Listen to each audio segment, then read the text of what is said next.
वो मैंने दबा दी। तुरंत उसकी खांसी रुक गई और उसके बाद वो सो भी गई।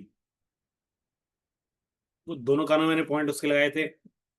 अब आप सोचो कौन से पॉइंट लगाए थे। अगर आपको समझ नहीं आया तो मैं बता ही दूंगा। तुरंत उसकी खांसी वहीं रुक गई थी, वो बड़े आराम से सोई है। और सुबह आज 12 बजे उठी है। अ, अभी कुछ चीजें मैं आपके साथ शेयर कर लेती हूँ। आज हमारा जो मॉड्यूल है वो हमारा, आप ये समझ लो, सारी चीजें जो अपने आपने 2 महीने में सीखी हैं उन सबका जस्ट होने वाला है, उन सबकी समरी होने वाली है। क्यों? हमने इतने सारे पॉइंट्स जो अपने कानों पे देखे हैं, अब उन सारे चीजों को सम अप करके आपके पास कोई लाइफ पेशेंट होगा तो आप उसमें वो पॉइंट्स कैसे लगाओगे, कैसे आपको याद आएगा कि ये वाले सारे पॉइंट्स इस वाली प्रॉब्लम में जाएंगे। तो उसका एक प्रोटोकॉल होता है। सर का कहना था कि जब मैंने सर बहुत सालों से, 10-15 सालों से ये सारी चीजें प्रैक्टिस कर रहा है। सर ने बोला था कि जब मैंने ये सब चीजें सीखना स्टार्ट किया था तो मुझे कोई प्रोटोकॉल बना के नहीं देता था, ये सारी चीजें हमें अपने से ही डिजाइन करनी होती थी। ओके, पैरालिसिस का पेशेंट है तो कौन कौन से ऑर्गन्स को हमें ट्रीट करना है। तो इसलिए सर ने आपके लिए ये सारी चीजें एज अ प्रोटोकॉल डिजाइन किया कि आपके लिए इजी होगा, आपके पास सब कुछ रेडीमेड होगा। कि कोई किडनी का पेशेंट आया है तो आपके पास पूरा प्रोटोकॉल लिखा हुआ है, आपको बस देखना है और उनके पॉइंट्स लगाने हैं। तो इससे आसान नहीं हो सकता ऑरिकुलर जो सर ने आपके लिए किया है यहाँ पे पूरा प्रोटोकॉल डिजाइन करके।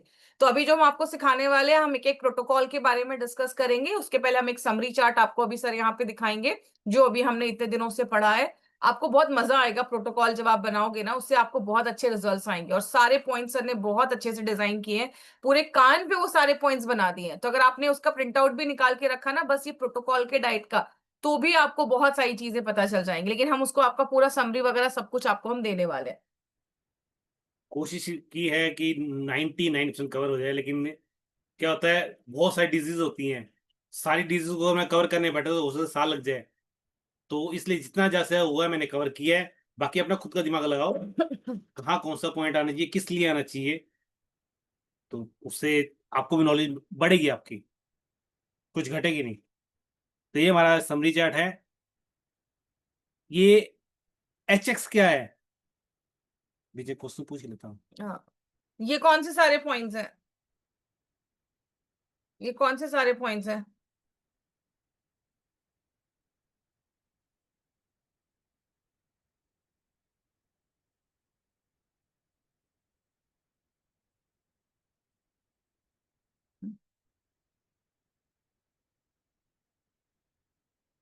सब जगह है ना? HX वाले पॉइंट कौन से हैं? किसी का नहीं आया। HX का मतलब क्या था? ये कौन सा पॉइंट था? HX वाले, हेलिक्स वाले। ओके, चलो। अवस्थी जी तो जगी हुई हैं। चलिए। तो ये HX वाले पॉइंट थे, HX1 से लेके HX7 तक, सॉरी 8 तक। 7 लिखा है, 7 और 8 इकट्ठा है ना? हाँ, ठीक है। तो हमने एक सारे समरी चार्ट यहाँ पे बना दिए हैं सारे, तो हर एक पॉइंट के। इन समरी चार्ट को है ना, आप प्रिंट आउट निकालना है, प्रिंट आउट निकाल लो, अपने पेपर पे लिखना है, पेपर पे लिख लो। जैसे भी करना है उसको लिख के और याद रखो। अगला जो आ गया, 9 से 15,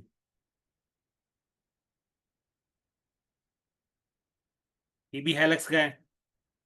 वैसे सर ने आपके लिए वैसे भी सारा कुछ प्रोटोकॉल बना दिया है, तो ये आपको इतना भी याद रखने की जरूरत नहीं है। बस आपके पास ये सारा चार्ट जो है वो आपको यहाँ पे रखना है। उसके बाद जो दूसरा आ रहा है वो आपका स्केफोइड फोसा आ रहा है, उसके सारे पॉइंट्स हैं यहाँ पे जो हमने लिखे देखे थे यहाँ पिछली बार। देन ट्राइंगुलर फोसा के जो स्पेसिफिक पॉइंट्स है वो यहाँ पे सारे कुछ दिए हुए हैं। शेनमैन पॉइंट हमने उसमें पढ़ा था, जो आपको हर एक चीज में आपको शेनमैन पॉइंट लगाना है, जो अभी सर आपको दिखाने वाले हैं। देन एंटी हेलिक्स के टोटल 18 पॉइंट्स थे, वो सारी चीजें हैं यहाँ पे। अब यहाँ पे ध्यान रखिएगा, जैसे हिप जॉइंट है, पेट है, एब्डोमिनल है, थंब है। आगे चलकर हम आपको बहुत सारी ऐसी प्रॉब्लम बताएंगे, जैसे कोई थंब की प्रॉब्लम है या किसी को टोज में प्रॉब्लम है या किसी के पेट में प्रॉब्लम है, तो आपको हम एक प्रोटोकॉल देंगे और नीचे कॉरस्पॉन्डिंग पॉइंट लिखा होगा कि पेट का पॉइंट, अगर पेट में उनको कुछ प्रॉब्लम है तो वो सारी चीजें तो करनी है, प्लस वो प्रॉब्लम कहाँ पे है। तो आपको पता होगा कि अच्छा एब्डोमेन पे है, तो एब्डोमेन का कौन सा पॉइंट है। वैसे हम आपको सारा कुछ लिख कर दे रहे हैं, सारा रेडीमेड सर ने बनाया आपके लिए और बहुत सुंदर डिजाइन किया है, जो भी आपको देखकर पता चलेगा। तो आपके लिए बहुत इजी हो जाएगा यहाँ पे ये सारे पॉइंट्स को याद रखना। तो ये कोंचा के सारे पॉइंट्स है, इंफीरियर कोंचा, सुपीरियर कोंचा, देन ट्रैगस हो गया, फिर एंटी ट्रैगस के विजिबल ब्रेन और हिडन ब्रेन। सबको इतना याद है ना सारा कुछ कि हमने ये सारी चीजें पढ़ी हैं? याद है ना सबको, ये सारी चीजें पढ़ी हैं या भूल गए? देखो पॉइंट्स याद नहीं होंगे मुझे पता है, क्योंकि मुझे भी बहुत सारे पॉइंट्स जो अभी भी थोड़ा सा याद नहीं रहते हैं। जब आप एक एक चीज याद देखेंगे, जब आपके पास पूरा प्रोटोकॉल होगा, तो आपके लिए प्रोटोकॉल बनाया प्रोटोकॉल बनाना आपके लिए इजी होगा। इसलिए सर ने आपके लिए सारी चीजों के प्रोटोकॉल ही बना दिए हैं। देन ईयर लोब के सारे पॉइंट्स जो है वो सारे यहाँ पे लिखे हुए हैं, तो ये सब का यस यस हर चीज का आपको मिलेगा, डोंट वरी, सब चीज मिलेंगी आपको। और सर सब कुछ रेडीमेड बनाकर दे रहे हैं। अभी आपको हम दिखाते हैं प्रोटोकॉल कैसे सर ने आपको बनाया। और ये सारे योगिक चक्रास के जो हमारे 7 चक्रास के जो अलग अलग पॉइंट्स थे, जो अलग अलग हमारे एंडोक्राइन ग्लैंड्स को रिप्रेजेंट करते हैं, वो 7 चक्रास के भी पॉइंट हमने यहाँ पे आपको समरी में बना दिए। अब हम अपने जो होता है ना मक्खन जो होता है मेन कोर्स का मक्खन, ये मक्खन आ गया है आपका पैटर्न बेस्ड ट्रीटमेंट प्रोटोकॉल। तो अभी pattern based treatment protocol sir आपको समझाएंगे, बस कुछ डिस्क्रिप्शन है जो मैं आपको बताती हूँ। हमने जब ऑरिकुलर स्टार्ट किया था, तो सबसे पहली चीज हमने जो पढ़ी थी वो हमने हेलिक्स पढ़ा था। और जब भी हमारे दिमाग में हेलिक्स का नाम आता है, तो हेलिक्स का नाम आते ही हमारे दिमाग में सबसे पहले स्किन रिलेटेड इश्यूज हमने पढ़ा था। कि कोई भी जनरल ट्रीटमेंट, जब हमने हेलिक्स का पढ़ा था कि कोई भी जनरल ट्रीटमेंट अगर करना है, तो किसी का कान देखते हो सबसे पहले हेलिक्स दिखता है। तो हेलिक्स के कोई भी पॉइंट अगर आपने लगाए, तो स्किन रिलेटेड प्रॉब्लम्स जो है वो आपको हेल्प होता है। क्योंकि जब भी हम किसी इंसान को देखते हैं, तो हम स्किन देखते हैं। तो हम ये पैटर्न बेस्ड प्रोटोकॉल हमने स्किन से ही स्टार्ट किया कि स्किन को, अगर किसी को आपको खूबसूरत बनाना है, किसी की स्किन को अच्छा करना है, तो उसका भी ट्रीटमेंट आपके ऑरिकुलर थेरेपी पे होता है। स्किन से रिलेटेड बहुत सारी इश्यूज आपके पास आएंगे। स्किन से रिलेटेड कुछ इश्यूज है जो मैं पहले डिस्कस कर देती हूँ, उसके बाद सर आपके साथ पॉइंट्स को डिस्कस करेंगे। बहुत सारे लोगों को आप देखोगे कि चेहरे में बहुत ज्यादा पिंपल भरे हुए हैं, एक ने भरा हुआ है। और बहुत सारे लोगों को एलोपेशिया, ये भी एक स्किन की ही प्रॉब्लम होती है। देन उसके बाद मतलब बालों में होती है, बाल झड़ने लगते हैं और बाल पूरे निकल जाते हैं, और फिर वो बाल रिटर्न होके नहीं आ पाते हैं। देन एक प्रॉब्लम होती है रोजेशिया, जिसमें आपकी स्किन पे ना इस तरीके से बटरफ्लाई शेप्ड आपका स्किन हो जाता है। देन हाइपर पिगमेंटेशन, और खासकर हाइपर पिगमेंटेशन डिलीवरी के बाद बहुत सारी लेडीज में हाइपर पिगमेंटेशन देखा जाता है। फोरहेड जो होते हैं वो डार्क हो जाते हैं, स्किन जो होती है वो डार्क हो जाती है। डर्माटाइटिस क्या है, आपकी स्किन में इन्फ्लेमेशन होना स्टार्ट हो जाता है। फिर जैसे एक प्रॉब्लम है, इसको हम फ्लैट वॉट्स बोलते हैं। आपकी स्किन पे ना ऐसे चिपटे चिपटे जैसे वॉट्स जैसे दिखेंगे आपको। स्किन टैग्स नहीं होते बेसिकली ये, बट ये वॉट्स जैसे दिखते हैं आपको। तो ये भी आपकी स्किन को बहुत ही ज्यादा खराब कर देती है। तो ऑरिकुलर थेरेपी में एक्चुअली स्किन के ऊपर एक पूरा प्रॉपर प्रोटोकॉल है, जिसमें ये सारे पॉइंट्स जो भी आप स्क्रीन पे देख रहे हैं ना, अब हम आपको पॉइंट्स नहीं डिस्कस करेंगे कि प्यूटिट्री क्या होता है, एंडोक्राइन क्या होता है, सेंजियो क्या होता है, क्योंकि ये ऑलरेडी हमने पास्ट में आपके साथ डिस्कस किया है। अब हम आपको प्रॉब्लम बताएंगे, और प्रॉब्लम से रिलेटेड कौन कौन से पॉइंट्स हैं। अब जिनका भी स्किन रिलेटेड प्रॉब्लम होता है, जैसे आपको पता है जब कोई लड़की 14-15 साल की होती है, तो उसको स्किन रिलेटेड प्रॉब्लम होना स्टार्ट हो जाता है, पिंपल्स वगैरह होना स्टार्ट हो जाती है। क्यों? क्योंकि हार्मोनल इम्बैलेंस आपने सुना होगा कि बच्चे होते हैं उनमें हार्मोन इम्बैलेंस होता है, 14-15 साल के होते हैं, हार्मोन बैलेंस नहीं होता, जिसकी वजह से पिंपल्स आना स्टार्ट हो जाते हैं, स्किन रिलेटेड इश्यूज होती हैं। तो आपका प्यूटिटरी ग्लैंड जो मास्टर ग्लैंड है, और एंडोक्राइन जो आपके हॉर्मोन्स को पूरा बैलेंस करता है। उसके बाद अगर आपका किडनी अच्छे से वर्क नहीं कर रहा, लिवर की यांग एनर्जी डिस्टर्ब हो गई है, लंग्स आपका अच्छे से काम नहीं कर रहा, क्योंकि स्किन जो है वो कहीं ना कहीं आपका, हमारी बॉडी में स्किन में प्रॉब्लम कब होती है, जब आपकी बॉडी में ऑक्सीजन की डेफिशिएंसी हो रही है, आप प्रॉपर ब्रीदिंग नहीं कर रहे हैं, या आपकी बॉडी में लंग्स प्रॉपरली वर्क नहीं कर रहा है, वो प्रॉपर कार्बन डाइऑक्साइड बाहर नहीं निकाल पा रहा है, या आपके लंग्स वीक है, जिसकी वजह से ऑक्सीजन की जब कमी होती है, तो बॉडी क्या बोल रहा है, इंपॉर्टेंट ऑर्गन्स को ऑक्सीजन दो। स्किन अगर खराब भी हुई, बंदा खराब भी दिखा तो चलेगा। तो आपका लंग्स भी एक इंपॉर्टेंट ऑर्गन है। तो हमने जो आपके लिए प्रोटोकॉल डिजाइन किया है ना, उस पर्टिकुलर प्रॉब्लम में कौन कौन से ऑर्गन इन्वॉल्व होंगे इनडायरेक्टली, वो सारे ऑर्गन्स की जब आप पॉइंट्स लगाते हो, तो आपको अच्छे रिजल्ट्स मिलते हैं। इसीलिए सर ने आपके वो सारे ऑर्गन जितने भी रिलेटेड होंगे, वो सारे आपको यहाँ पे उन्होंने पॉइंट्स बताए हैं। अब हर एक पॉइंट में आप देखोगे लास्ट में एक लाइन लिखी होगी, कॉरस्पॉन्डिंग पॉइंट। अब कॉरस्पॉन्डिंग का मतलब क्या है? स्किन रिलेटेड प्रॉब्लम फेस पे भी हो सकती है, स्किन रिलेटेड प्रॉब्लम बैक पे भी हो सकती है, हाथों पे भी हो सकती है, क्योंकि बहुत सारी स्किन रिलेटेड प्रॉब्लम होता है ना। विटिलिगो, स्किन वाइट हो जाती है, कुछ लोगों के फेस पे नहीं हो रहा लेकिन हाथ पे हो रहा है। तो अगर कोई स्किन रिलेटेड प्रॉब्लम है, आपको ये सारे पॉइंट्स तो देने ही है। और लास्ट में अगर कोई स्पेसिफिक ऑर्गन में प्रॉब्लम है, तो उस ऑर्गन का कॉरस्पॉन्डिंग पॉइंट आपको लगाना है। तो अगर कोई सामने कोई पर्सन आ रहा है जिसको विटिलिगो का प्रॉब्लम है, तो आपको समझ में आ गया ओके ये स्किन रिलेटेड प्रॉब्लम है, तो आपने ये सारे पॉइंट्स तो उसके लगा दिए। लेकिन अब आपने देखा कि इसके हाथों पे बहुत ज्यादा विटिलिगो का प्रॉब्लम है, तो कॉरस्पॉन्डिंग पॉइंट उसके कौन से हो जाएंगे, उसके हैंड्स के हो जाएंगे। ठीक है, तो आपको सारे पॉइंट्स सर आपको समझाएंगे, पॉइंट्स कैसे आपको करने हैं वो अभी आपको पॉइंट्स सर बताएंगे। अब इस पॉइंट्स को ध्यान से समझिएगा और ये सारा प्रोटोकॉल आपके पास रहेगा। इस तरह मैंने नाम भी लिखे हैं, और नाम के साथ जो नंबर लिखे हुए हैं उसी नंबर के हिसाब से मैंने ये पॉइंट बना दिए। ये एक नंबर पे कौन सा पॉइंट आ रहा है, दो नंबर पे कौन सा आ रहा है, तीन नंबर पे कौन सा आ रहा है, उ- उसी हिसाब से सारे पॉइंट बनाए गए हैं। तो उसी को देखते हुए, और ये शेंगमेन, ये पॉइंट जरूर लगाना है, ये ध्यान रखना। हर एक ट्रीटमेंट में ये वाला पॉइंट जरूर लगाना है। और ज्यादातर आप ट्रीटमेंट में देखोगे, जो ये वाला सेंजी वाला पॉइंट है ना, जो यहाँ पे लगा हुआ है, ये ज्यादातर आपको ट्रीटमेंट में मिलेगा, क्योंकि ये भी वर्क करता है। जब ये दोनों मिल जाते हैं साथ में तो डबल वर्क करते हैं। तो साथ में किडनी का भी आ गया, लीवर का भी आ गया, और लंग्स का भी आ गया। ऐसे ही सेम एक्ने। रोजेशिया एक्चुअली एक बहुत कॉमन प्रॉब्लम है, आप देखोगे लोगों को रोजेशिया में आपकी स्किन जो होती है वो बटरफ्लाई शेप में, आपकी स्किन जो होती है वो रेड होना स्टार्ट हो जाती है, specially these people are sun prone. जैसे वो सूरज में जाते हैं ना स्किन एकदम जलने लगती है, लाल हो जाती है। और ये डेफिशिएंसी की वजह से भी होता है। जब अभी हम बी वाइटामिन में पढ़ रहे थे तो बहुत सारे बी वाइटामिन की डेफिशिएंसी की वजह से भी लोगों को ये सारी प्रॉब्लम होती है। तो अब उसके कौन से पॉइंट्स हैं? किसी का नाम लिया मैंने? रोजेशिया और एक्ने और फ्लैट स्पॉट्स। हाँ, ये तो ये पॉइंट आएंगे सारे के सारे। हाँ हाँ और इसी साथ साथ आपने ऐड करना है हाँ। कि अगर फेस पे है तो फेस का पॉइंट ऐड कर दिया, और अगर किसी के हाथ पे है तो ये हाथ देख रहा है कि ये शोल्डर्स के करीब है, या आपके फोrearm के करीब है, या रिस्ट के करीब है, तो उस हिसाब से यहाँ भी पॉइंट लगा देना। किसी के पैर पे है तो पैर के पॉइंट कहाँ पे आएंगे, ट्रैंगुलर फोसा में, तो उस हिसाब से वहां पॉइंट लग जाएंगे। किसी स्टमक पे है तो स्टमक का पॉइंट कहाँ आएगा, स्टमक का पॉइंट कहाँ आएगा, यहाँ।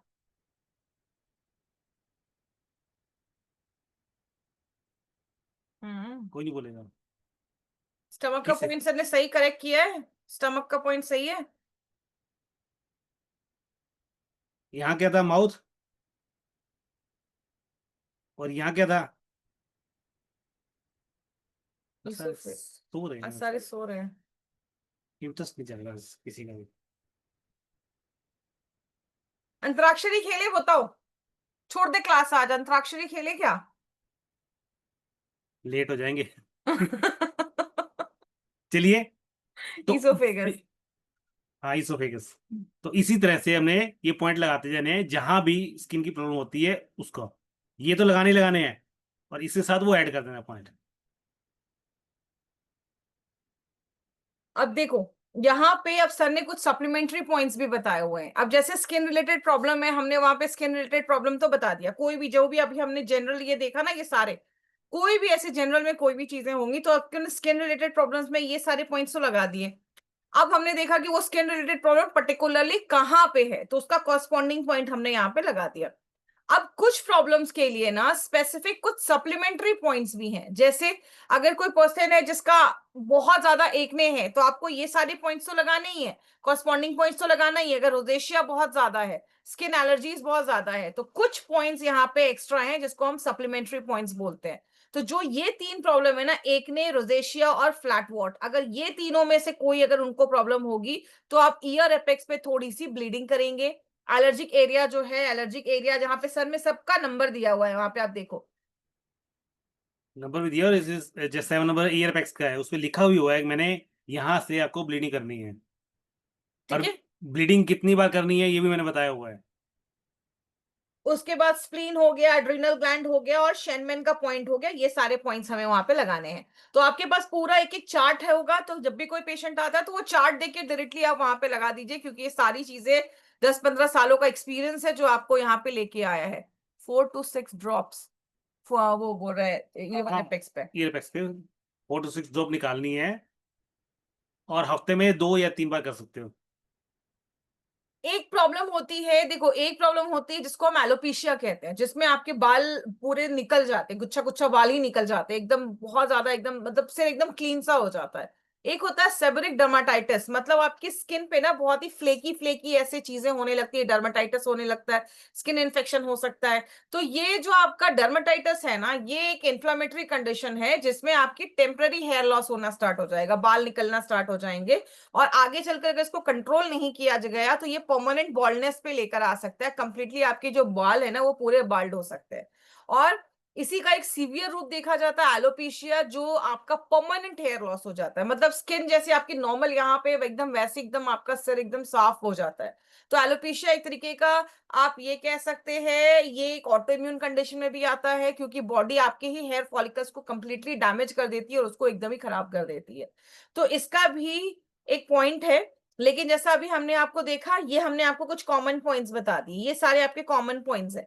उसके बाद आपके जो ये 3 पॉइंट्स है ना, ये स्पेशली एलोपेशिया और ये डर्माटाइटिस है ना उसके ऊपर काम करते हैं।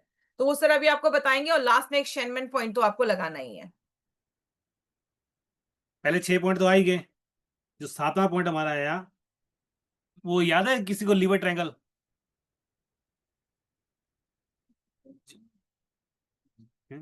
हाँ, जो हमने लीवर ट्रायंगल बनाया था यहाँ पे, इसके बिल्कुल जो बीच में पॉइंट आ गया, वो आ गया पैनक्रियाज का।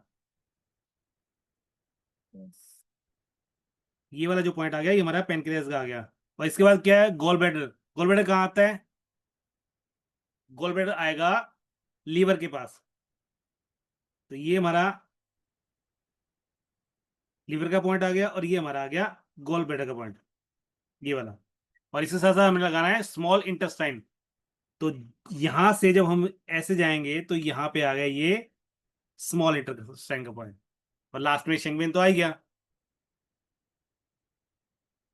ठीक है, लगा लोगे ये सब। अगर याद ना रहे तो इसका आप पूरा प्रॉपर बना लेना चार्ट, और उसी में आप देख के और पॉइंट लगाते रहना। अच्छा, किसी को याद है कि ये यहाँ पे अगर मैं बात करूं, तो हमने पैनक्रियास, गॉल ब्लैडर और स्मॉल इंटेस्टाइन का पॉइंट हमने क्यों ऐड किया है? किसी को कोई रिलेशन बता सकता है क्यों पॉइंट्स यहाँ पे ऐड किए हैं?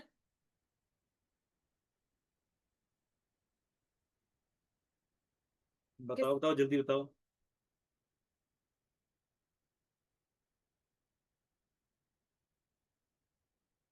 नहीं तो फिर आगे जल्दी जल्दी बढ़ते हैं।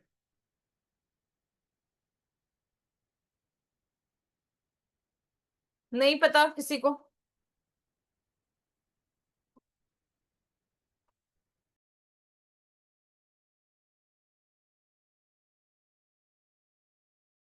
वही है पक्का। हाँ। Diabetes, yes pancreas. क्या रिलेशन हो सकता है? कोई खुद को अनम्यूट देखिए, क्या आप लोगों ने बहुत दिनों से अटेंड कर रहे हो, आज थोड़ा ना बात करो एक बार। कोई अनम्यूट करके खुद को बोल सकता है कि स्किन की प्रॉब्लम में हमने पैनक्रियास, गॉल ब्लैडर और स्मॉल इंटेस्टाइन को क्यों यहाँ पे लगाया है, क्यों यहाँ पे इसके पॉइंट्स को भी हमें लगाना है? कोई खुद को अनम्यूट करके बोल सकता है, बता सकता है क्या रीजन है उसके पीछे? पैनक्रियास, या बहुत ही सिंपल सा रीजन है, यस एब्जॉर्प्शन के लिए। आपकी स्किन अगर सही से नहीं, अगर आपके आपके बाल जो है और ये आपकी स्किन है, उसको न्यूट्रिशन चाहिए, उसको पौष्टिक तत्व चाहिए। अगर आपके बाल बहुत ज्यादा झड़ रहे हैं, इसका मतलब है कि कहीं ना कहीं आपकी बॉडी में न्यूट्रिशन की डेफिशिएंसी बहुत ज्यादा है। स्किन की प्रॉब्लम और हेयर की प्रॉब्लम बॉडी तब शो करना स्टार्ट करता है जब बॉडी बहुत ज्यादा न्यूट्रिशनल डेफिशिएंसी पे चला जाता है। बॉडी के पास थोड़ा सा अच्छा न्यूट्रिशन है तो वो बोलता है कि मैं अपने वाइटल ऑर्गन्स को दूंगा ना, हार्ट काम करे वो इंपॉर्टेंट है, बाल लंबे हो वो इंपॉर्टेंट नहीं है। तो ये को रिलेटिंग को हम लोग जो ऑर्गन्स है ना उसको हम टारगेट करते हैं। तो आपका जो पैंक्रियाज है, इसकी से बहुत अच्छे अच्छे आपके एंजाइम्स निकलते हैं जो आपके कार्बोहाइड्रेट को डाइजेस्ट करते हैं, आपके प्रोटीन्स को डाइजेस्ट करते हैं, आपके फैट्स को डाइजेस्ट करते हैं। तो अगर आपका फैट नहीं डाइजेस्ट होगा तो आपका विटामिन ए डी ई के एब्जॉर्ब नहीं होगा, आपके विटामिन एब्जॉर्ब नहीं होंगे प्रॉपर, क्योंकि फूड अगर ब्रेक डाउन नहीं होगा। गॉल ब्लैडर अगर अच्छे से बाइल नहीं निकालेगा तो वैसे ही सारी प्रॉब्लम्स होना स्टार्ट हो जाएंगी। और स्मॉल इंटेस्टाइन में सारा एब्जॉर्प्शन हो रहा है। उसका जो पहला पार्ट है ड्यूडेनम, उसमें आपके सारे शुगर, अमाइनो एसिड्स, फैट्स, वो सब एब्जॉर्ब हो रहे हैं। दूसरे पार्ट में आपके बी वाइटामिन एब्जॉर्ब हो रहे हैं। तो ये जो तीन ऑर्गन्स है ना, ये अगर आपके अच्छे से काम नहीं करेंगे तो स्किन रिलेटेड प्रॉब्लम और हेयर रिलेटेड प्रॉब्लम कभी सॉल्व ही नहीं होगी। तो ये सारे पॉइंट्स तो हमने यहाँ पे लगाया क्योंकि ये स्किन के नॉर्मल पॉइंट्स है। ये स्किन के सप्लीमेंट्री पॉइंट्स हैं, स्पेशली किसके लिए? एलोपेशिया के लिए और सेबोरिक डर्माटाइटिस के लिए। आपके जो स्किन में डर्माटाइटिस, डर्मा मतलब स्किन, आइटिस मतलब इन्फ्लेमेशन। और लास्ट में जो सबसे इंपॉर्टेंट पॉइंट है दैट इज शेनमैन पॉइंट, जो आपको हर जगह लगाना ही है। तो हर चीज का एक लॉजिक समझो कि क्यों ये ऑर्गन्स जो है, उसके कॉरस्पॉन्डिंग ऑर्गन्स हमने क्यों लिया है। इसीलिए हमने ये प्रॉपर प्रोटोकॉल जो है वो आपके लिए बनाया है। अब जो अगला है वो है मेलेज्मा और विटिलिगो। अब ये मेलेज्मा और विटिलिगो को ध्यान से समझिए। विटिलिगो क्या होता है? जब आपके हाथों पे या बॉडी के स्किन पे आपका व्हाइट व्हाइट पैचेस होना स्टार्ट हो जाए। जो न्यूट्रिशन के स्टूडेंट्स हैं, न्यूट्रिशन के स्टूडेंट्स को पता है कि हमारा जो गट होता है, जब हमारा लीकी गट होना स्टार्ट हो जाता है, तो लीकी गट से हमारी बॉडी में, जैसे ये हमारा गट है, इसमें हमारे विलाय हैं और ये विलाय में इस तरीके से लीक्स होना स्टार्ट हो गए हैं। यहाँ के जो अच्छे बैक्टीरियाज थे वो बैक्टीरियाज भी हमारे मर गए हैं सारे, अच्छे बैक्टीरियाज नहीं बचे हैं। तो कोई भी फूड जब आपका यहाँ पे आता है तो वो यहाँ से इस लीक से होते हुए आपके ब्लड स्ट्रीम में पहुंच जाता है। और जैसे ही आपके ब्लड स्ट्रीम में जाता है, जो बॉडी का ऑर्गन वीक होता है उसको अटैक करता है। तो विटिलिगो में क्या होता है, ये जाकर आपके स्किन में जो मिलानोसाइट्स होते हैं, जिसकी वजह से हमारे स्किन में एक पिगमेंटेशन आता है और हमारे स्किन को एक कलर मिलता है।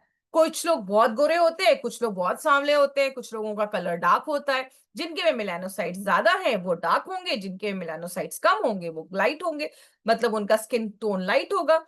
तो जब आपके ही बॉडी में जो ये ब्लड स्ट्रीम में कुछ ऐसे सेल्स जाकर इस मिलानोसाइट्स को डैमेज करना स्टार्ट करते हैं, जिस पर्टिकुलर एरिया में डैमेज करना स्टार्ट करते हैं, वो एरिया आपका व्हाइट होना स्टार्ट हो जाता है। तो आपके मिलानोसाइट्स जब मरने लगते हैं तो हम उसको विटिलिगो का कहते हैं। और वही जब आपके हाइपर पिगमेंटेशन होने लगता है, ज्यादा एक्टिव होना स्टार्ट हो जाते हैं, तो वो एरिया आपका दूसरे एरिया से ज्यादा डार्क होना स्टार्ट हो जाता है। तो विटिलिगो और मेलिस्मा ये दोनों एक तरीके का आपके जो स्किन के पिगमेंटेशन जब इफेक्ट होते हैं ना, तो ये दोनों उसके कंडीशन होते हैं। और ये कहीं ना कहीं जो आपका विटिलिगो है ये एक ऑटो इम्यून कंडीशन होता है, क्योंकि आपके मिलानोसाइट्स जो होते हैं वो वहां पे डैमेज होने लगते हैं। और मेलेज्मा होता है जो हाइपर पिगमेंटेशन डिसऑर्डर होता है।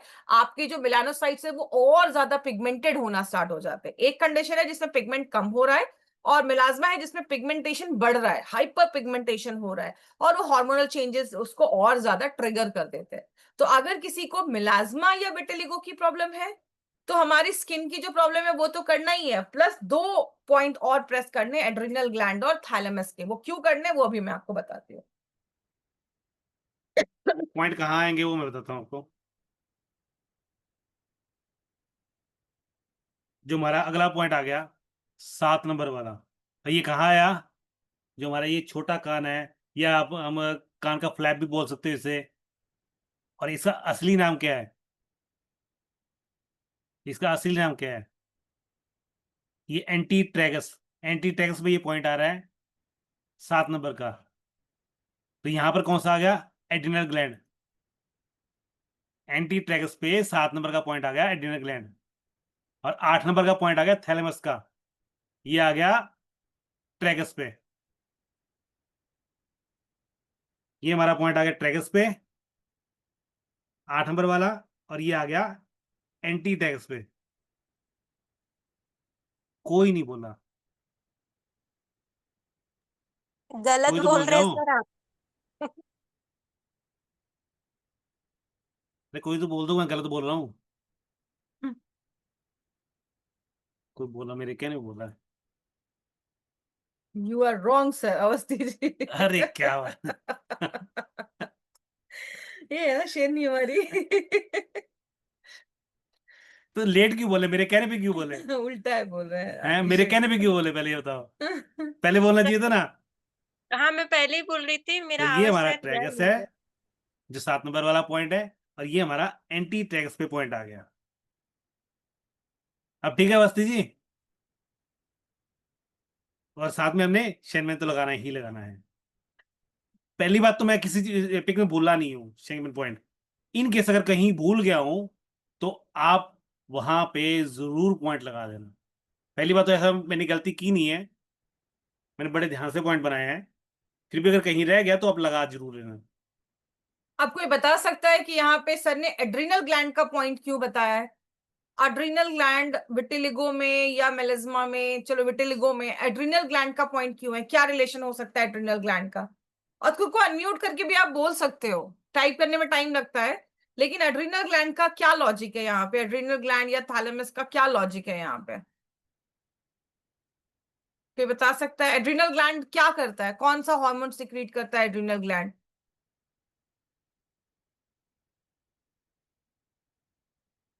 सर मैं जा रही हूँ। मैं भी आज सोच रहा हूँ, मैं भी चला।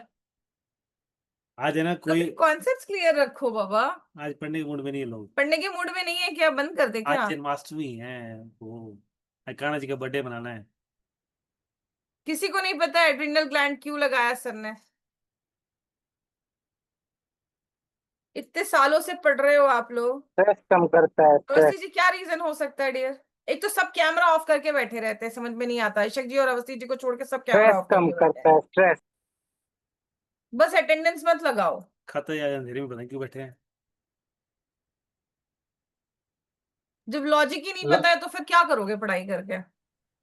लाइट मैंने नहीं आप है लोगों सर। को बहुत बार ये सिखाया है ना एक चीज, कि जो भी हमारा ऑटो इम्यून कंडीशन होता है, स्ट्रेसफुल कंडीशन में वो हमेशा फ्लेयर अप होता है।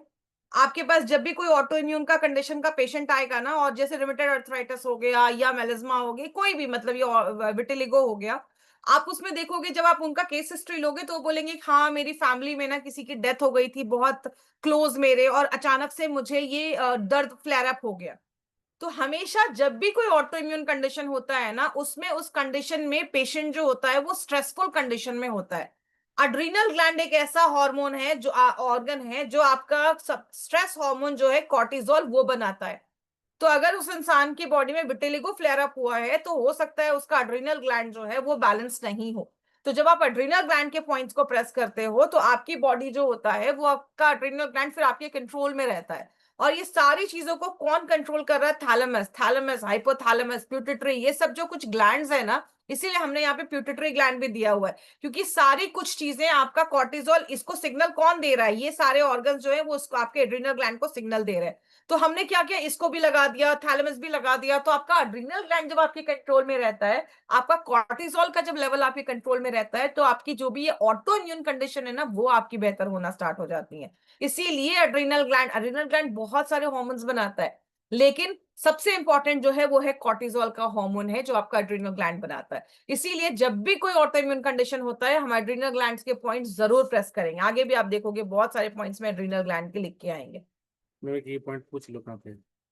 अच्छा प्यूटिटरी, आपने नोटिस किया सर ने 1 नंबर पॉइंट कहीं नहीं लिखा है? प्यूटिटरी कहाँ आएगा? 1 नंबर पॉइंट प्यूटिटरी का पॉइंट कहाँ पे आएगा?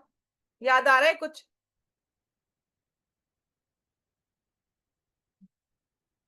प्यूटिटरी का पॉइंट कहाँ पे आएगा? मैंने सोचा कुछ तो अब करेंगे, इसलिए मैंने वो पॉइंट डाला ही नहीं। सर ना तब से वेट कर रहे थे कि आप लोग पूछोगे कि सर आपके जितने भी प्रोटोकॉल्स आपने बताए, 1 नंबर तो कहीं दिख ही नहीं रहा, मतलब कोई स्क्रीन ध्यान से देख ही नहीं रहा। 1 नंबर तो कहीं नहीं है, आप देखो 1 नंबर तो कहीं नहीं है। किसी ने नहीं पूछा सर से कि सर 1 नंबर कहाँ है? सर 1 नंबर तो कहीं आपके कान पे दिख ही नहीं रहा। मैम 8 नंबर के पीछे। 8 हो रही पीछे?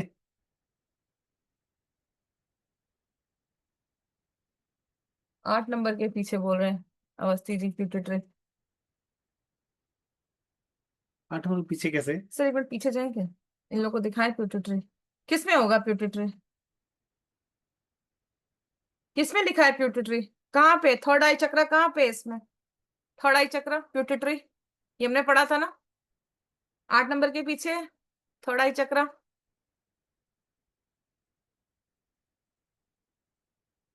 नहीं समझ में आ रहा अवस्थी जी? हमने जब चक्रास पढ़ा था तो चक्रास में हमने पढ़ा था ना कि थर्ड आई में प्यूटिटरी जो होता है वो होता है। तो थर्ड आई चक्रा हमने कहाँ दिया है? और इसमें ये बताया गया है पूरा, आपने शायद चार्ट पढ़ा नहीं होगा, ये पॉइंट कहाँ पे आ रहा है, जहां पे ये पॉइंट है ना, उस पॉइंट पे ये पॉइंट आ रहा है। ये बताया था सर ने। ओके, चक्रास क्लास में हुआ था। तो ये जो सारे पॉइंट्स है ना, जो शेनमेन का पॉइंट है वो खासकर ओवरीज और टेस्टिस का पॉइंट होता है। जो पॉइंट 0 है वो आपका पैंक्रियास का पॉइंट है। एंडोक्राइन का जो पॉइंट है ना वो आपका पिट्यूटरी का प्राइम पॉइंट है। तो जहां पे भी पिट्यूटरी आ रहा है और एंडोक्राइन आ रहा है, ये दोनों पॉइंट जो है वो एक दूसरे पे मर्ज कर जाते हैं। मणिपुरा हाइपोथैलेमस के ठीक नीचे। क्या मणिपुर में? पता नहीं, हाइपोथैलेमस के ठीक नीचे आ रहा है पिट्यूटरी बोल रहे हैं। हाइपोथैलेमस कहाँ गया? हाइपोथैलेमस पे तो अभी हम आए भी नहीं है। चलो, सर ने आपके लिए प्रोटोकॉल बना दिया है। लाइव झिंगा लाला हो चुकी है आपकी। हर चीज के लिए सर ने प्रोटोकॉल बना दिया है। प्रोटोकॉल का प्रिंट आउट निकालो और अपने आप पे चिपका दो। आपको दिमाग लगाने की जरूरत ही नहीं है। चलो। जहां ब्लीडिंग का बोला वहां ब्लीडिंग जरूर कर देना। ये तो हमने कहा हाँ, मेलिस्मा हो गया। तो अब हम कैंसर। कैंसर पे आ रहे हैं। अब कैंसर क्या होता है? कैंसर का मतलब है कोई सेल है उसमें अनकंट्रोल्ड ग्रोथ होना स्टार्ट हो गया है। और कैंसर के सेल्स हैं, अगर वो एक जगह पे हैं दैट इज बेनाइन कैंसर। अगर वो कैंसर के सेल्स स्प्रेड हो रहे हैं और भी जगह पे हो रहा है, उसको मेटास्टैटिक कैंसर कहते हैं। कैंसर बहुत सारी तरीकों का होता है। आपको एक कैंसर का जनरल प्रोटोकॉल हम देंगे और उसके नीचे कॉरस्पॉन्डिंग पॉइंट लिखा होगा। कोई भी कैंसर के ट्रीटमेंट में आपको वो जनरल वाले सारे पॉइंट्स लगाने हैं, और कौन से ऑर्गन का कैंसर है उस ऑर्गन का आपको एक अलग से पॉइंट लगाना है, क्योंकि कहीं पे भी कैंसर हो सकता है। ठीक है। तो अगर आपका कोई पेशेंट है, आपको कभी भी ये क्लेम नहीं करना है कि हाँ कैंसर, क्योंकि मैक्सिमम लोगों को cancer 3rd stage 4th stage में पता चलता है। अगर कहीं पे भी हल्का सा कुछ ट्यूमर या ग्रोथ नजर आ रहा है, जैसे ब्रेस्ट में हल्की सी आपको गांठ नजर आ रही है, तो बिना कोई मेमोग्राम, देखो मैं मेमोग्राम को पर्सनली नहीं प्रमोट करती हूँ, क्योंकि मेमोग्राम के बाद कैंसर होने के चांसेस और ज्यादा बढ़ जाते हैं।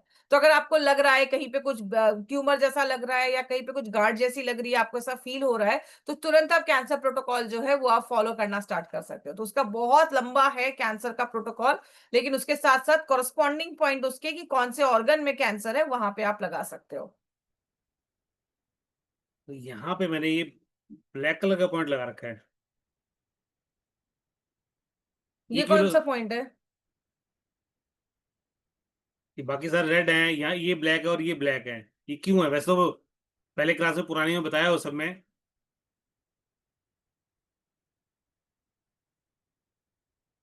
तो बता सकते हैं?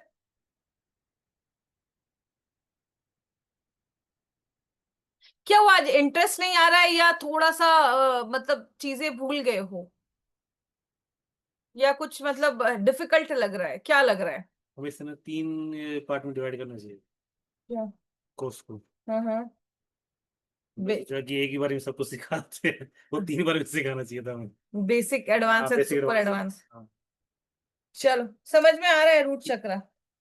वो बोला रूट चक्र है वो पॉइंट। मैं चक्रा की तो भी बात ही नहीं कर रहा कि ये मैंने रेड लगाया, ये रेड लगाया, तो ये ब्लैक क्यों लगाया? मैं तो सिर्फ ये पूछ रहा हूँ, क्योंकि हिडन पॉइंट है, ये पीछे का पॉइंट है। सर ट्राइगस के पीछे इसलिए ब्लैक में है, अवस्थित से हाँ, बोल रहा है। Very good. ये हिडन पॉइंट है, बाहर से दिख नहीं रहा। हमें कान को टेढ़ा मेढ़ा करके देखना पड़ेगा तब वो पॉइंट दिखेगा। वेरी गुड अवस्थित जी। ठीक है ना? अब जो ये कान का ये वाला फ्लैप है ना, ये ऐसे टेढ़ा करोगे तब इसके जो नीचे पॉइंट आएगा वो आएगा ये सिंपैथेटिक पॉइंट। यहाँ पे साइटिका पॉइंट था और यहाँ पे बटक्स पॉइंट था। इसी लाइन में सीधे जाएंगे ना, तो तीसरा पॉइंट जो आएगा वो आएगा सिंपैथेटिक का। और इसके हम बैक साइड में जाएंगे, जो हिडन पॉइंट है वो आएगा 1 नंबर का पॉइंट। ठीक है, इसलिए मैंने ये लगाया। ये मैंने प्रोटोकॉल तो बनाया है सबके, देखो। और जहां पे भी उसके कैंसर हो वो ऐड करो और ट्रीटमेंट करना शुरू कर दो। चलो, यहाँ पे कुछ चीजें थोड़ा सा एक्सप्लेन कर देती हूँ। सर ने वैसे सारे पॉइंट्स डाल दिए हैं यहाँ पे। थैलेमस क्या है? थैलेमस हमारा मास्टर कंट्रोलर है। सबसे पहले आप समझ लो, यहाँ पे आपका थैलेमस हो गया, यहाँ पे फिर हाइपोथैलेमस हो गया, ये पिट्यूटरी हो गया, और फिर पिट्यूटरी से सारे हार्मोन्स निकलते हैं एंटीरियर पोस्टीरियर पिट्यूटरी, हमारे जितने भी ऑर्गन्स हैं, जितने भी एंडोक्राइन ग्लैंड्स हैं, सबको कंट्रोल करता है। तो थैलेमस जो है ना, ये आपका मास्टर कंट्रोलर होता है। तो कैंसर मतलब बॉडी में कहीं ना कहीं आपका कोई फ्लाइट क्रैश, कोई फ्लाइट हाईजैक कब होती है? जब उसका कॉकपिट, मास्टर कंट्रोलर जब उसके कंट्रोल में आ जाता है। तो अगर हम थैलेमस का पॉइंट यहाँ पे करते हैं तो मास्टर कंट्रोलर का पॉइंट हो गया। प्यूटिटरी क्या करता है? प्यूटिटरी बहुत सारे हार्मोन्स बनाता है। प्यूटिटरी आपका एफएसएच, एलएस, ऐसे बहुत सारे हार्मोन्स, ग्रोथ हार्मोन्स, ऐसे बहुत सारे हार्मोन्स बनाता है। अगर कोई कैंसर में ग्रोथ हो रहा है, अगर हम उसको ग्रोथ को कंट्रोल करना है तो हम प्यूटिटरी का भी पॉइंट यहाँ पे लगाते हैं। थायराइड आपकी बॉडी के हर एक सेल के मेटाबॉलिज्म को कंट्रोल करता है, इसलिए थायराइड का पॉइंट लगाया गया है। थाइलेमस, थाइमस का जो पॉइंट है, थाइमस आपकी बॉडी की इम्यूनिटी जो है उससे कहीं ना कहीं रिलेटेड है। कैंसर प्रोटोकॉल में इम्यूनिटी आपकी थोड़ी बहुत डाउन हो जाती है तो इम्यूनिटी को अच्छा करता है। मैक्सिमम चीजों में आपको 2-3 पॉइंट ना जरूर दिखेंगे, एक शेनमैन पॉइंट दिखेगा, एक आपका सिंपैथेटिक का पॉइंट दिखेगा और एक सेंजियो का पॉइंट दिखेगा। तो ये सब कुछ ऐसे पॉइंट्स है जो आप मैक्सिमम चीजों में डाल सकते हो। तो यहाँ पे एक सिंपैथेटिक का भी है जो आपकी बॉडी में जो आपका सिंपैथेटिक और पैरासिम्पैथेटिक नर्वस सिस्टम है उसको बैलेंस करता है। एक पॉइंट है ऑसिपुट का जो सर ने 6 नंबर पे डाला है। ये ऑसिपुट क्या करता है? कहते हैं जब हमारी बॉडी में जो विंड है हमारी, ये सब आपको चाइनीज, ट्रेडिशनल चाइनीज मेडिसिन का ये सारा पार्ट है, उसमें आपको उतना डिटेल में नहीं जाना है। विंड जो होती है, हवा क्या करती है? अगर कहीं पे आग लगी, अगर हवा चलती है तो क्या होती है? आग फैल जाती है। तो अगर आपकी बॉडी में विंड कंट्रोल में, मैं आपको लेमैन लैंग्वेज में समझा रही हूँ, अगर हमारी बॉडी में विंड जो है, वाता जो है, उसका अगर कंट्रोल खराब हो जाता है तो चीजों के फैलने के चांसेस ज्यादा हो जाते हैं। तो हम नहीं चाहते कि हमारा कैंसर फैले। तो आपका जो ऑसिपुट का पॉइंट है वो आपके विंड को कंट्रोल करता है, हार्ट आपको काम करता है, रिलैक्स करता है। क्योंकि जब भी हम सुनते हैं ओ माय गॉड कैंसर, हमारा एंशियस लेवल जो होता है वो बढ़ जाता है। जैसे एंशियस लेवल हमारा बढ़ता है, हमारा कॉर्टिसोल का हार्मोन जो है वो भी बढ़ना स्टार्ट हो जाता है। तो हमें शांत रहना है उस समय, तो एंजाइटी को कम करना है। शेनमैन पॉइंट आपको रिलैक्स कर देता है। 0 पॉइंट जो है आपको इक्विलिब्रियम पे लेके आता है। कोई भी बीमारी कब होती है? जब हमारा इक्विलिब्रियम डिस्टर्ब होता है। ये आपका इक्विलिब्रियम है। अगर ये एकदम ही नीचे हो जाएगा तो भी प्रॉब्लम है, अगर ये एकदम ही ऊपर हो जाएगा तो भी प्रॉब्लम है। हमारा जो इक्विलिब्रियम है ना वो बैलेंस्ड होना चाहिए। तो आपके इक्विलिब्रियम को ये 0 पॉइंट जो है उसको बैलेंस पे लेकर आता है। और कैंसर, इनफर्टिलिटी, ये सब चीजों में बोला जाता है कि जब आपकी बॉडी में डैम्पनेस हो जाती है, जैसे घर में देखो ये बारिश का टाइम है ना, तो बहुत ज्यादा डैम्पनेस, डैम्पनेस को हिंदी में हम क्या बोलेंगे, मतलब बहुत गीला गीला सा फील होना स्टार्ट हो जाता है, कहीं पे फंगस जैसा लगना स्टार्ट हो जाता है। आप स्प्राउटिंग करो और उसको थोड़ा सा डैम्पनेस में भी रख दो, गीलापन में भी रख दो, तो उसमें फंगस लग जाता है। तो सेम चीज हमारी बॉडी में। स्प्लीन एक ऐसा ऑर्गन है जो आपकी बॉडी में डैम्पनेस जो होता है उससे बहुत ज्यादा इफेक्ट होता है। तो अगर कैंसर के पेशेंट में डैम्पनेस ज्यादा देखा जाता है तो स्प्लीन जो है उस डैम्पनेस को रिड्यूस करता है। और कैंसर पेशेंट है तो ऑब्वियसली वाइटालिटी जो इम्प्रूव, जो आपकी जो खिंची एनर्जी है वो आपकी कम हो जाती है, तो उसको बढ़ाने के लिए, आपकी वाइटालिटी को बढ़ाने के लिए, तो ये जो प्रोटोकॉल आपके लिए बनाया गया है ना, ये कैंसर पेशेंट में हर चीज में काम करेगा। उनकी, उनको शांत भी करेगा, उनकी बॉडी में रिलैक्सेशन भी लेके आएगा, उनकी वाइटालिटी को भी अच्छा रखेगा, उनका जो मास्टर कंट्रोल है उनकी इम्यूनिटी को अच्छा करेगा, उनके डाइजेशन को अच्छा करेगा, हर चीज में अच्छा करेगा। और कौन से ऑर्गन में कैंसर है उसका आपको एक अलग से पॉइंट लगाना है। ये सारे पॉइंट्स लगा दिए और उसके बाद कौन सा कैंसर है, ब्रेस्ट कैंसर है तो आपको ब्रेस्ट के पॉइंट्स लगाने हैं, कोलन कैंसर है तो लार्ज इंटेस्टाइन का पॉइंट लगाना है, अगर पेट का कैंसर है तो स्टमक का पॉइंट लगाना है, तो एक्स्ट्रा पॉइंट्स आप ये लगा सकते हो। तो ये स्लाइड सबको समझ में आई है कि कॉरस्पॉन्डिंग पॉइंट का मतलब क्या होता है? स्लाइड समझ में आई है सबको, कॉरस्पॉन्डिंग पॉइंट का मतलब क्या होता है?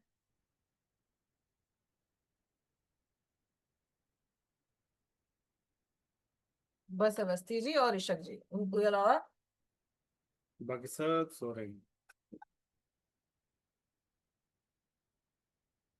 चलो प्रियंका जी को भी समझ में आया। आज जिग्ना जी नहीं है। चिकना जी आज जन्माष्टमी में गए हैं ना। हम्म, चलो अदिति जी को भी समझ में आ गया। अब हाँ, नहीं से बोलना। अरे मैं ओबेसिटी बोलने वाला हूँ। हाँ बोलिए ना। अगर हम ओबेसिटी की बात करें तो ओबेसिटी भी एक तरीके का प्रॉब्लम है और बहुत सारी बीमारियां उससे रिलेटेड हो जाती हैं। लोगों को डायबिटीज, हाई ब्लड प्रेशर और बहुत सारे कैंसर जो होते हैं वो कहीं ना कहीं ओबेसिटी से लिंक्ड होते हैं। कल जब हम डायबिटीज के ऊपर जब हम क्लास लेंगे तो डायबिटीज के ऊपर आपको बहुत डिटेल में जाके बहुत सारी चीजें मैं बताने वाली हूँ। कल बहुत एक स्पेशल क्लास डायबिटीज के ऊपर मैं लेने वाली हूँ। कल तो की मिस मत करना क्लास। और कल एक गुड न्यूज भी हम शेयर करेंगे। आई होप कल ही मैं शेयर करूं, अगर नहीं है तो फिर अगले हफ्ते शेयर कर सकती हूँ। तो ओबेसिटी में अगर हम बात करें तो सबसे बड़ा एक रीजन होता है हार्मोनल। कभी कभी एंडोक्राइन ओबेसिटी भी देखा जाता है, कभी कभी अलग अलग रीजंस की वजह से ओबेसिटी होता है, वो हम कल की क्लास में भी डिस्कस करेंगे। तो आपको उसमें क्या क्या पॉइंट्स है यहाँ पे हैं, अभी सर आपको पॉइंट्स एक्सप्लेन करेंगे। तो दो ऐसे ऑर्गन जो आपके हार्मोनल चीजों को बैलेंस करते हैं, जैसे पिट्यूटरी ग्लैंड हो गया और एंडोक्राइन ग्लैंड हो गया, वो आपके हॉर्मोन्स को बैलेंस करता है। अब बहुत सारे लोगों में मन है एक्सरसाइज करने का, लेकिन एक एक्साइटमेंट नहीं हो रही है। तो आपको दो ऐसे पॉइंट है, फोरहेड और एक्साइटिंग पॉइंट है, जो अभी सर आपको बताएंगे, जो आपकी जो एक्साइटमेंट है, एक्सरसाइज करने का मन है, वो आपकी जो ऊर्जा है उसको बढ़ाने में मदद करेगी। उसके बाद दो ऐसे पॉइंट है, जो आप खाना खा रहे हो लेकिन पेट ही नहीं भर रहा है, आपको पता ही नहीं चल रहा है कि आपका पेट भर गया, आपका सेटाइटी लेवल जो है वो फिल नहीं हो रहा है, तो उसके कुछ पॉइंट्स हैं।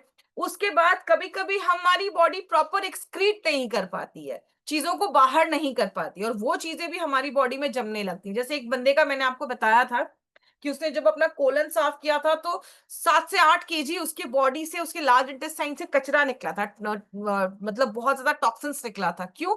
बॉडी प्रॉपर एक्सक्रीट नहीं कर पा रही थी। तो कुछ हमारे पॉइंट्स हैं जो एक्सक्रीशन में हेल्प करते हैं, और कुछ ऐसे पॉइंट्स हैं जो आपको कॉरस्पॉन्डिंग पॉइंट्स है, मतलब फैट ज्यादा कहाँ है, पेट पे है तो वो वाले पॉइंट्स लगा लीजिए, हिप एरिया पे है तो वो वाले पॉइंट्स लगा लीजिए, और लास्ट में आपका एक शेनमेन पॉइंट है, जिस तरह भी आपको बताएंगे। तो ये सारे अलग अलग पॉइंट्स अलग अलग चीजों पे काम करते हैं। जब ओबेसिटी बात चल रही तो पहले हंगर पॉइंट का देख ले। हंगर पॉइंट हमारी ईयर में दो जगह आते हैं। पहला तो आता है यहाँ पर ट्रैगस पे, और दूसरा आता है हमारा कौंचा में। याद है ना?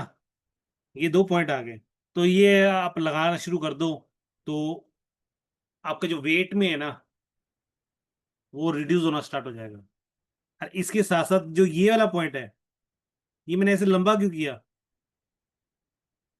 क्योंकि जब हम, ये हेलेक्स है और ये एंटी हेलेक्स है, एंटी हेलेक्स में जब हमने 18 डिवाइडेशन की थी, तो जो यहां पर पॉइंट आया था,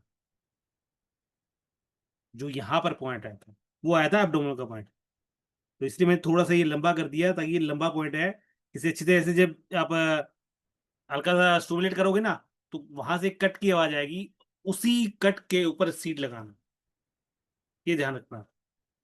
थोड़ा सा लंबा पॉइंट मैंने लगाया है, तो उसी पॉइंट पे आप सीड लगाना। अगर किसी के बटक्स हैवी हैं, तो ये वाला पॉइंट लगा सकते हो आप, बटक्स वाला। और फिर से ये दो ब्लैक जो लगा रखे हैं, वो हिडन पॉइंट हैं, कान के अंदर वाली साइड, एंटी ट्रैगस के अंदर वाली साइड, ये दोनों पॉइंट हैं। तो इन चीज़ का ध्यान रखना। और फिर से यहाँ पे ये वाला पॉइंट आ गया। ये कौन सा पॉइंट बताया था मैंने? सेंजियो पॉइंट।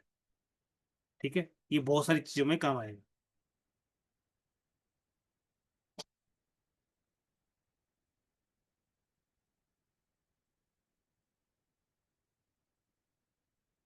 अब एक चीज है जिसको हम नेफ्राइटिस कहते हैं। नेफ्राइटिस क्या होता है? अभी जब हमारे जो डीडीएचएन वाले स्टूडेंट्स हैं, उन्होंने पूरा एनाटॉमी फिजियोलॉजी पढ़ा है, तो उनको एक चीज पता है कि हमारी किडनी में 10 लाख फिल्टर एक साइड पे होते हैं और 10 लाख फिल्टर एक साइड पे होते हैं।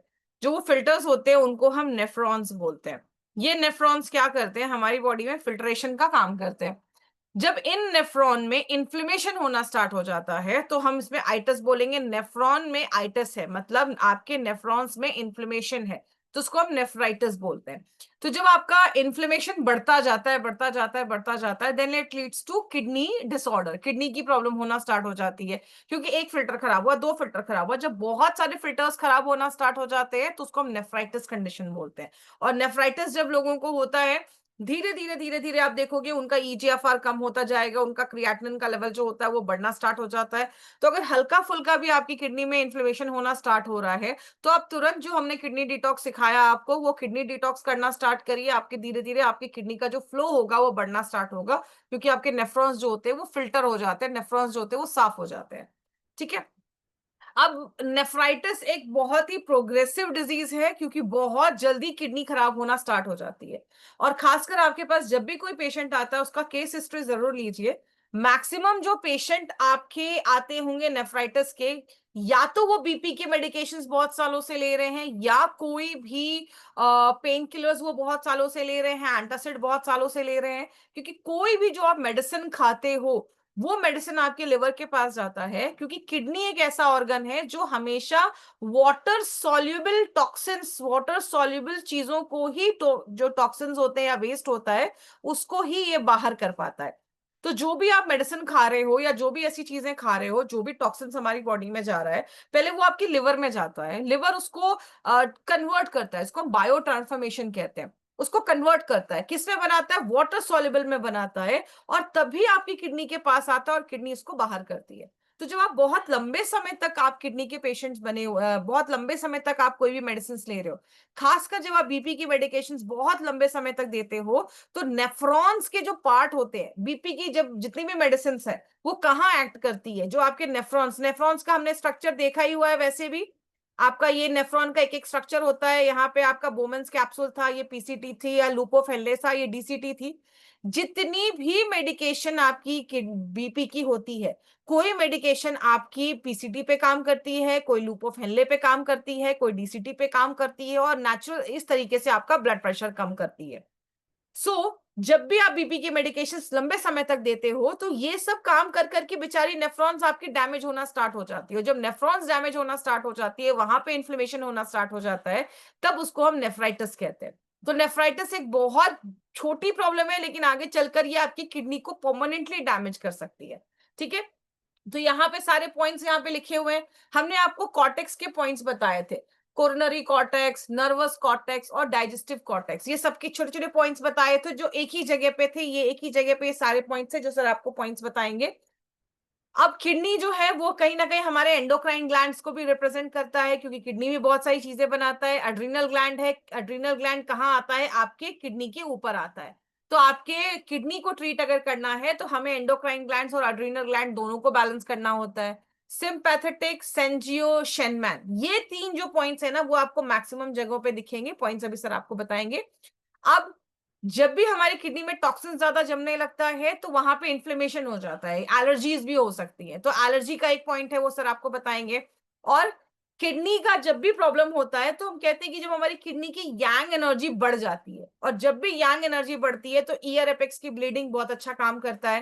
किडनी का प्रॉब्लम है तो किडनी का पॉइंट लगाएंगे ही।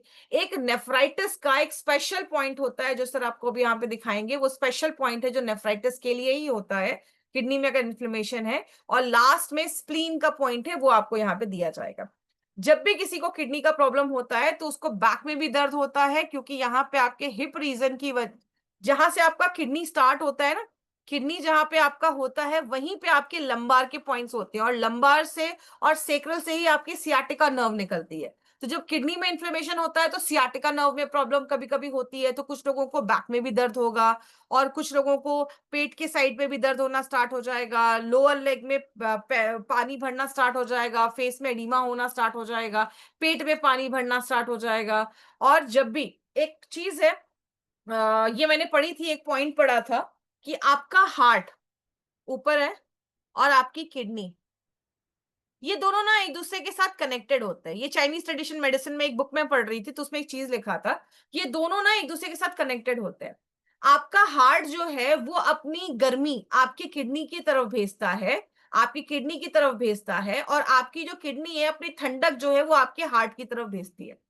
तो दोनों में से अगर एक भी ऑर्गन थोड़ा वीक पड़ जाता है, अब आपका क्या हुआ, आपका किडनी जो हो गया वो थोड़ा सा वीक हो गया, किडनी आपका वीक हो गया, तो ये अपनी ठंडक आपके हार्ट तक नहीं पहुंचा पा रहा है, जिसकी वजह से हार्ट को वो एनर्जी नहीं मिल पा रही है। जैसा हमने सुजोग में भी सर आपने पढ़ाया था ना, corresponding organ husband and wife, तो एक दूसरे के साथ कनेक्टेड होते हैं। तो आपका हार्ट और किडनी ना एक दूसरे के साथ कनेक्टेड होता है।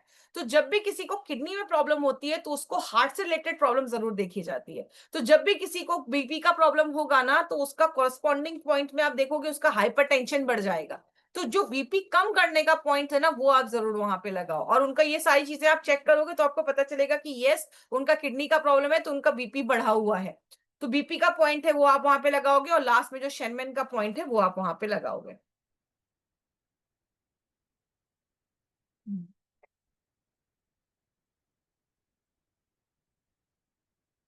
अब सिंपैथेटिक पॉइंट जो मैंने बताया था, ये हिडन पॉइंट है, बैक साइड में आएगा। इसका दोबारा बताने की जरूरत नहीं है। सेंजियो पॉइंट यहाँ पे आएगा ही आएगा, ये बताने की जरूरत नहीं है। अब इसके यहाँ पे I1 I2 का पॉइंट बताया था मैंने, ये आपको बीपी का पॉइंट बताने के लिए बात कर रहा हूँ। वो ऐसे ही बताया जाता है, समझाना हो किसी को तो। ये I1 विजन 1 का पॉइंट हो गया, ये विजन 2 का पॉइंट हो गया, ये एंडोक्राइन का पॉइंट हो गया, संजोग पॉइंट हो गया। इसके जस्ट यहाँ नीचे आएंगे, यहाँ पर ये बीपी रेज पॉइंट हो गया। और यहाँ से जब मैंने ग्रूव्स निकाले थे, वो याद है किसी को, ग्रूव्स वाला? हाइपरटेंसिव ग्रूव, ऐसे बहुत सारे ग्रूव सर ने बताए थे, नेफ्रॉन में स्वेलिंग, यस। तो ये पॉइंट हो गए। और ये आ गया आपका नेफ्रॉन का पॉइंट, जो कहाँ पे आता है, स्कैफोल्ड में। स्कैफोल्ड फोसा जहाँ से स्टार्ट होता है, थोड़ा सा इसके ऊपर, यहाँ पे जो ये पॉइंट आ गया, इसे नॉर्मल का पॉइंट दिया गया है। बाकी पॉइंट आपने वैसे ही लगाने हैं। और ये एक आ गया हमारा एलर्जी का पॉइंट, ये हमारा एलर्जी का पॉइंट है। पॉइंट प्रेस करने हैं तो ये है। और अगर सिर्फ कलर लगाना है तो यहाँ पर इसके अंदर वाली साइड में ग्रीन कलर लगाना है एलर्जी के लिए। ये कान के बिल्कुल अंदर वाली साइड में यहाँ लगाना है ग्रीन कलर। मतलब ऑरिकुलर के साथ कलर थेरेपी बताया आपने। हाँ, वो साथ मिक्स कर दिए। ठीक है, अब एक चीज याद रखिएगा, जो नेफ्राइटिस का प्रॉब्लम है, अब आगे जो हमारा है, कभी कभी क्या होता है, अब एक चीज को ध्यान से समझो, एक फोटो बना के आपको मैं समझाती हूँ। जैसे ये हमारा ब्लैडर है, ये हमारा ब्लैडर है, और यहाँ से यूरेथ्रा है, यहाँ से आपका यूरिन जो है वो पास होता है। कभी कभी क्या होता है, जो आप कुछ लोगों को जो यूटीआई का प्रॉब्लम होता है, वो यूटीआई का प्रॉब्लम क्या करता है, आपके ब्लैडर से यहां से वो यूटीआई का इन्फेक्शन फैल के कभी कभी आपके अपर जो आपका यूरिटरी ट्रैक्ट है उसमें जाकर आपकी किडनी तक पहुंचता है।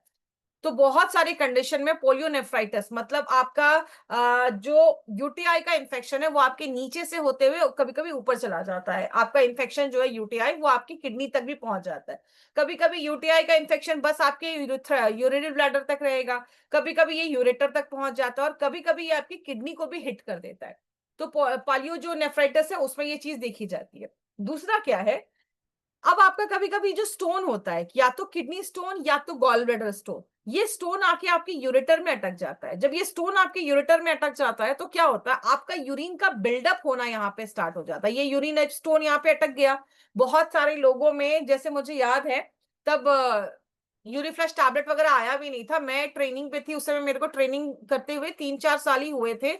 2015 से मैं ट्रेनिंग कर रही थी हार्वेस्ट की, और मुझे 2-4 साल ही हुए थे। और अचानक मुझे फोन आता है, मुंबई से, मैं टूर पे थी, कि मेरे हस्बैंड को स्टोन का बहुत पहले प्रॉब्लम हुआ करता था। तब हमारा यूरिफ्लश टैबलेट और लिक्विड कुछ आया नहीं था, उनको अचानक से उनका ये स्टोन जो था वो यहाँ पे अटक गया, जिसकी वजह से यूरिन पास नहीं हो पा रहा था। और उनको अचानक फिर सर्जरी के लिए लेके गए, और सर्जरी से वो चीज बाहर निकली थी। उसके बाद फिर उनको यूरिफ्लश मैंने बहुत दिया, उसके बाद उनको कभी भी आज तक, आज इतने साल हो गए, उनको कभी भी यूरिन का स्टोन का प्रॉब्लम नहीं हुआ। तो कभी कभी क्या होता है, आपका ये जो स्टोन होता है ना, यहाँ पे अटकने की वजह से आपका यूरिन ब्लॉक हो जाता है, और यूरिन अगर ब्लॉक हो गया है तो उसमें हम उस समय कोई भी उस समय सर्जरी के अलावा बहुत कुछ ऐसा ऑप्शन नहीं दिखता, क्योंकि अगर जितना ज्यादा यहाँ पे यूरिन, अगर सर आपके उसमें होगा ट्रीटमेंट अगर स्टोन अटक गया है तो? है, पर उस टाइम ऑपरेट की जाए बेटर रहता है, क्योंकि अगर ज्यादा बट देर क्या है, वो दिक्कत हो जाएगी। यूरेटर अगर आपका बर्स्ट कर गया, या यूरिन बहुत ज्यादा वहां पे जम गया है, और इन्फेक्शन होने के चांसेस बहुत ज्यादा बढ़ जाते हैं। क्यों? आपकी यूरिन में बहुत सारे टॉक्सिन्स भी होते हैं, वो बॉडी बाहर नहीं कर पा रही है, ये यहाँ पे सारा यूरिन जो है आपका यहाँ पे बिल्डअप होता जा रहा है, तो वो इन्फेक्शन होने के चांसेस जो होते हैं वो बढ़ जाते हैं। तो अगर किसी को ये प्रॉब्लम है, किडनी स्टोन का प्रॉब्लम है, या उनके यूनरी ब्लैडर में भी स्टोन है, तो यूनरी ब्लैडर में भी अगर स्टोन है, तो ये जो आपको हमने ये जो सारे पॉइंट्स बताए ना, जो यहाँ के सारे पॉइंट्स हैं, ये आपके 9 हाँ, आपके जितने ये 10 पॉइंट्स है ना, ये 10 पॉइंट्स जो है वो सब कुछ सेम ही होगा, ये सब कुछ आपके सेम ही होंगे। उसके बाद कुछ स्पेशल पॉइंट्स है। अब देखो, यहां तक सारे जो पॉइंट्स है वो हमारे सेम है। पिछले कंडीशन में जो हमारा अगर नेफ्राइटिस हुआ तो सेम नेफ्राइटिस में आपको कर लेना है।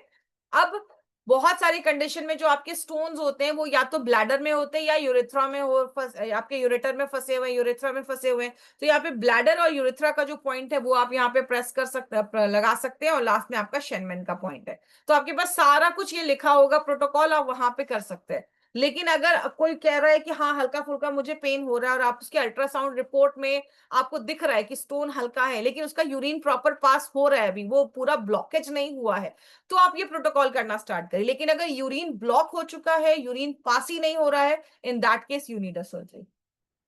बिल्कुल ये चीज ध्यान रखना, अगर यूरिन पास नहीं हो रहा तो आप पंगा मत लेना, सीधा उससे कहना कि भाई डॉक्टर पास जाओ और ऑपरेट करा लो, क्योंकि जान बचानी जरूरी है। हमारा ट्रीटमेंट तो हम कर ही लेंगे बाद में, और अगर उसकी यूरिन पास हो रहा हो तो अब ये प्रोटोकॉल यूज करो, स्टोन बहुत जल्दी निकलेगा। और जिसने सुजोग किया हुआ है उसे पता है ग्रीन कलर कहाँ लगाना है और सीड कहाँ लगाना है। उसके अलावा जब आप ऑरिकुलर की बात कर रहे हैं, तो ऑरिकुलर के मैंने आपको बताया था कि जब भी यूरिन पास ना हो रहा होता हो तो कान को ऐसे फोल्ड कर लो। जब भी आप यूरिन पास करने जाते हो तो कान को, कोई भी एक कान को ऐसे फोल्ड किया और यूरिन पास किया, और साथ में ये ब्लैडर का पॉइंट आप लगा सकते हो, यूरेथ्रम का पॉइंट लगा सकते हो। तो ये वाला आपका पॉइंट आ गया, ये वाला पॉइंट।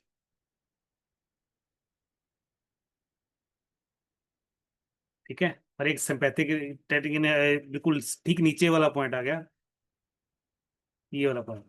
बाकी सारे पॉइंट सेम ही है जो पहले दिखाए गए। पार्किंसन। पार्किंसंस प्रॉब्लम सुना है कभी किसी ने? पार्किंसन प्रॉब्लम सुना है क्या कभी किसी ने? सर किडनी तो अलग है, नेफ्रॉन्स दूर क्यों है? क्या है? सर किडनी तो अलग है तो किडनी और नेफ्रॉन्स दूर दूर क्यों है? कहाँ पे नेफ्रॉन्स दूर दूर है मतलब? नेफ्रॉन्स यहाँ है, किडनी यहाँ है। नहीं समझा मैं तो। ये कह रहे हैं कि नेफ्रॉन्स का पॉइंट तो यहाँ पर नहीं, है। नेफ्रॉन्स का पॉइंट नहीं है वो अवस्थी जी, वो नेफ्राइटिस जो कंडीशन है ना, उसका कंडीशन का वहां पे एक पॉइंट बनाया हुआ है, वो नेफ्रॉन्स के पॉइंट नहीं है। किडनी का पॉइंट, किडनी के अंदर आपके सारे नेफ्रॉन्स आएंगे, बट जो इन्फ्लेमेशन है, इन्फ्लेमेशन का वो एक पॉइंट है, वो नेफ्रॉन्स का पॉइंट नहीं है। पार्किंसंस भूलने की बीमारी, देखो पार्किंसंस एक प्रोग्रेसिव न्यूरो डिजेनरेटिव डिसऑर्डर बोला जाता है, और पहले याददाश्त जाने की प्रॉब्लम, लेकिन पार्किंसंस, अल्जाइमर्स, ये सारी जो प्रॉब्लम्स है ना, ये बहुत सारी प्रॉब्लम्स पहले ओल्ड एज में ज्यादा देखी जाती थी, लेकिन अभी ये चीजें जो हैं वो यंग एज में भी बहुत ज्यादा देखी जा रही है, क्योंकि बोला जाता है कि हमारा जो नर्व सेल्स होते हैं ना, उनको कुछ कंपाउंड्स की जरूरत होती है स्मूथली एक्ट चलने के लिए। जैसे अभी हम चल रहे हैं तो हम आराम से चल रहे हैं, हमें कोई प्रॉब्लम नहीं हो रही है, क्योंकि हमारी बॉडी में जो केमिकल बैलेंस है वो बैलेंस्ड है। जब हमारा एक हार्मोन होता है, एक हार्मोन नहीं बोलेंगे, न्यूरोट्रांसमीटर जैसी चीज होती है जिसको हम डोपामिन कहते हैं। डोपामिन का जब उतना सिक्रीशन नहीं हो पा रहा है, या डोपामिन प्रॉपरली बन नहीं पा रहा है, डोपामिन हम कब हमारा ज्यादा बनता है, आपको कोई काम करना और आपने वो कोई काम बड़े अच्छे से किया, आप देखो कि आपको बहुत अच्छा फीलिंग आना स्टार्ट हो जाता है। जब भी कोई इंसान टबैको खा रहा है या कुछ ऐसी चीजें खा रहा है, उसका डोपामिन हिट होता है, उसका डोपामिन बढ़ता है, वो अच्छा फील करता है, अच्छा खुश फील करता है। तो डोपामिन हमारी बॉडी में कब रिलीज होता है? जब आपको कोई काम करना और वो काम आप बहुत अच्छे से करते हो ना, तो आपका एक रिवॉर्ड हार्मोन उसको बोला जाता है। तो इसीलिए कहते हैं सुबह उठते हो तो आपके छोटे छोटे काम आपको डोपामिन रिलीज करते हैं। अगर आपने सुबह उठ के अपना बेड भी बनाया ना, आपको सेटिस्फैक्शन मिलता है, चलो मैंने सुबह उठकर अपना काम किया, आपने एक्सरसाइज किया। जैसे बहुत सारे लोग, अभी प्रोटोकॉल्स दिया गया, वो प्रोटोकॉल्स को फॉलो कर रहे हैं, वो फॉलो जब करके रात पे सोने जाते हैं, वो बोलते हैं अरे वाह, चलो मैं सारी चीजें फॉलो कर रहा हूँ, तो उनकी बॉडी वो डोपामिन बना रही होती है। तो हमारे दिमाग का एक पार्ट है जो प्रॉपरली ये चीजें, केमिकल जो है वो सेक्रीट कर रहा होता है। हमारे जो नर्व सेल होते हैं ना, उनको अच्छा रखने के लिए डोपामिन जो है वो बहुत इंपॉर्टेंट होता है। तो बहुत सारे रीजंस की वजह से, आपकी डाइट सही नहीं होने की वजह से, एक्सेसिव मोबाइल फोन का यूज करने से, बहुत सारे और भी कंडीशंस हैं जो आपके पार्किंसंस और ये जो आपके न्यूरॉन्स हैं जो डैमेज होना स्टार्ट हो जाते हैं, B12 की कमी होने की वजह से, बहुत सारे कंडीशंस होने की वजह से वो लोगों में पार्किंसंस की प्रॉब्लम हो जाती है। पार्किंसंस में क्या होता है? वॉइस नहीं आ रही है? वॉइस नहीं आ रही है मेरी? वॉइस नहीं आ नहीं रही है क्या? कंप्लीट, नहीं कंप्लीट है वॉइस। इतना सारा कहानी सुना दिया। नहीं नहीं, वॉइस तो आ रही है मेरी, वॉइस आ रही है मेरी। वॉइस नहीं आ रही है क्या? ओके है वॉइस। इशक जी एक बार प्लीज चेक कर लीजिएगा। सो डोपामिन में क्या होता है, जो पेशेंट होते हैं ना उनका गेट चेंज हो जाता है। गेट आपने सुना ही है, गेट क्या होता है, उनके चलने फिरने का जो हाल ढाल होता है वो चेंज हो जाता है। वो बहुत ही शेक करते हैं, ट्रिमर्स उनकी बॉडी में बहुत ज्यादा होने लगते हैं, और ये खासकर ओल्ड एज में ये प्रॉब्लम जो होती है ट्रिमर्स की, वो ज्यादा देखी जाती है। तो पार्किंसंस आपको बहुत सारे ओल्ड एज पेशेंट में देखा जाएगा। और sorry to say but allopathy में there is no treatment for Parkinson's. वहां पे आपको अलग अलग डोपामिन और ये सब के आपको मेडिसिन दिए जाएंगे, बट उसका कोई ऐसा कोई ट्रीटमेंट नहीं होता है। तो इसके थोड़े दो चार ही आपके ट्रीटमेंट है, लेकिन ये बहुत इंपॉर्टेंट ट्रीटमेंट है। उसमें कुछ चीजें हैं, जैसे 0 पॉइंट जो है वो आपकी बॉडी को बैलेंस करता है, आपके सोलर प्लेक्सस जो है उसको बैलेंस करता है। जब भी कोई इंसान बहुत ज्यादा स्ट्रेस में रहता है, और खासकर देखा गया है जो इंसान अपनी यंग एज में बहुत ज्यादा स्ट्रेस में रह रहा है, उसको आगे चलकर पार्किंसंस और ये सारी की प्रॉब्लम्स बहुत ज्यादा होना स्टार्ट हो जाती है। तो आपका स्ट्रेस में कौन सा हार्मोन आपका ज्यादा बनता है? एड्रिनल ग्लैंड से कॉर्टिसोल का हार्मोन ज्यादा बनता है। आपका ये हार्मोन क्यों बनता है? क्योंकि आपका जो प्यूटिटरी ग्लैंड है ना, आपका जो प्यूटिटरी ग्लैंड है वो एक हार्मोन रिलीज करता है जिसको हम कहते हैं ACTH, एसिटोको कॉर्टिकोइड ट्रॉपिक हार्मोन। कॉर्टिको जो होता है, कॉर्टिकल मतलब, कॉर्टिको मतलब आपके कॉर्टिजोल को सिक्रीट करने के लिए वो ACTH जो हार्मोन है वो आके आपके एड्रिनल ग्लैंड जो है उसको हिट करता है, और आपका स्ट्रेस हार्मोन जो है उसको बनाने में मदद करता है। स्ट्राइटम हमारे दिमाग का एक पार्ट है जो आपका डोपामिन रिलीज करता है। तो जब आप ये प्रोटोकॉल एक पेशेंट पे लगाना स्टार्ट करते हो जिनको पार्किंसंस की प्रॉब्लम होती है, तो उनको अच्छे रिजल्ट्स मिलना स्टार्ट हो जाते हैं। प्लस उसके साथ उनका ओमेगा 3 का बढ़ा दो, उसके साथ उनका B12 बढ़ा दो, तो उनको बहुत अच्छे रिजल्ट्स मिलना पार्किंसंस पे स्टार्ट हो जाते हैं। मोबाइल फोन को थोड़ा सा दूर रखो, स्लीपिंग पैटर्न उनका अच्छा कर दो, तो पार्किंसंस पे एक्चुअली आपको रिजल्ट दिखना स्टार्ट होता है। बट ये नहीं बोल सकते कि 100% होता है, क्योंकि ओल्ड एज में होता है, रिकवरी भी स्लो हो जाती है। बट यस, प्रोग्रेस नहीं करेगा, जो याददाश्त जा रही है वो पूरी ही नहीं चली जाएगी, उसको हम हॉल्ट पे ला सकते हैं। ठीक है, तो सर अभी आपको उसके पॉइंट्स बताएंगे। और इसके लिए मैं एक और बता दूं, यहाँ पे एक 4 नंबर का पॉइंट लगाया हुआ है, ये आ गया एंटी ट्रैगर्स का। तो एंटी ट्रैगर्स की अगर आप रूटीन में मसाज करते हो तो उससे भी बहुत फर्क पड़ेगा। कोई ऑयल या क्रीम लेके, और दोनों जो ये पॉइंट है एंटी ट्रैगर्स वाले, इसकी अच्छे से मसाज कर दो। लगभग ये मान के जो 3 या 4 मिनट तक लगातार करनी है। जब करोगे तो 3-4 मिनट आपको बहुत लगेंगे, बहुत ज्यादा हो गया, लेकिन 3-4 मिनट कुछ भी नहीं है। जब तक इनकी अच्छे से मसाज नहीं होगी तब तक बात नहीं बनेगी। अच्छे से मसाज करो और बाद में पॉइंट लगा दो।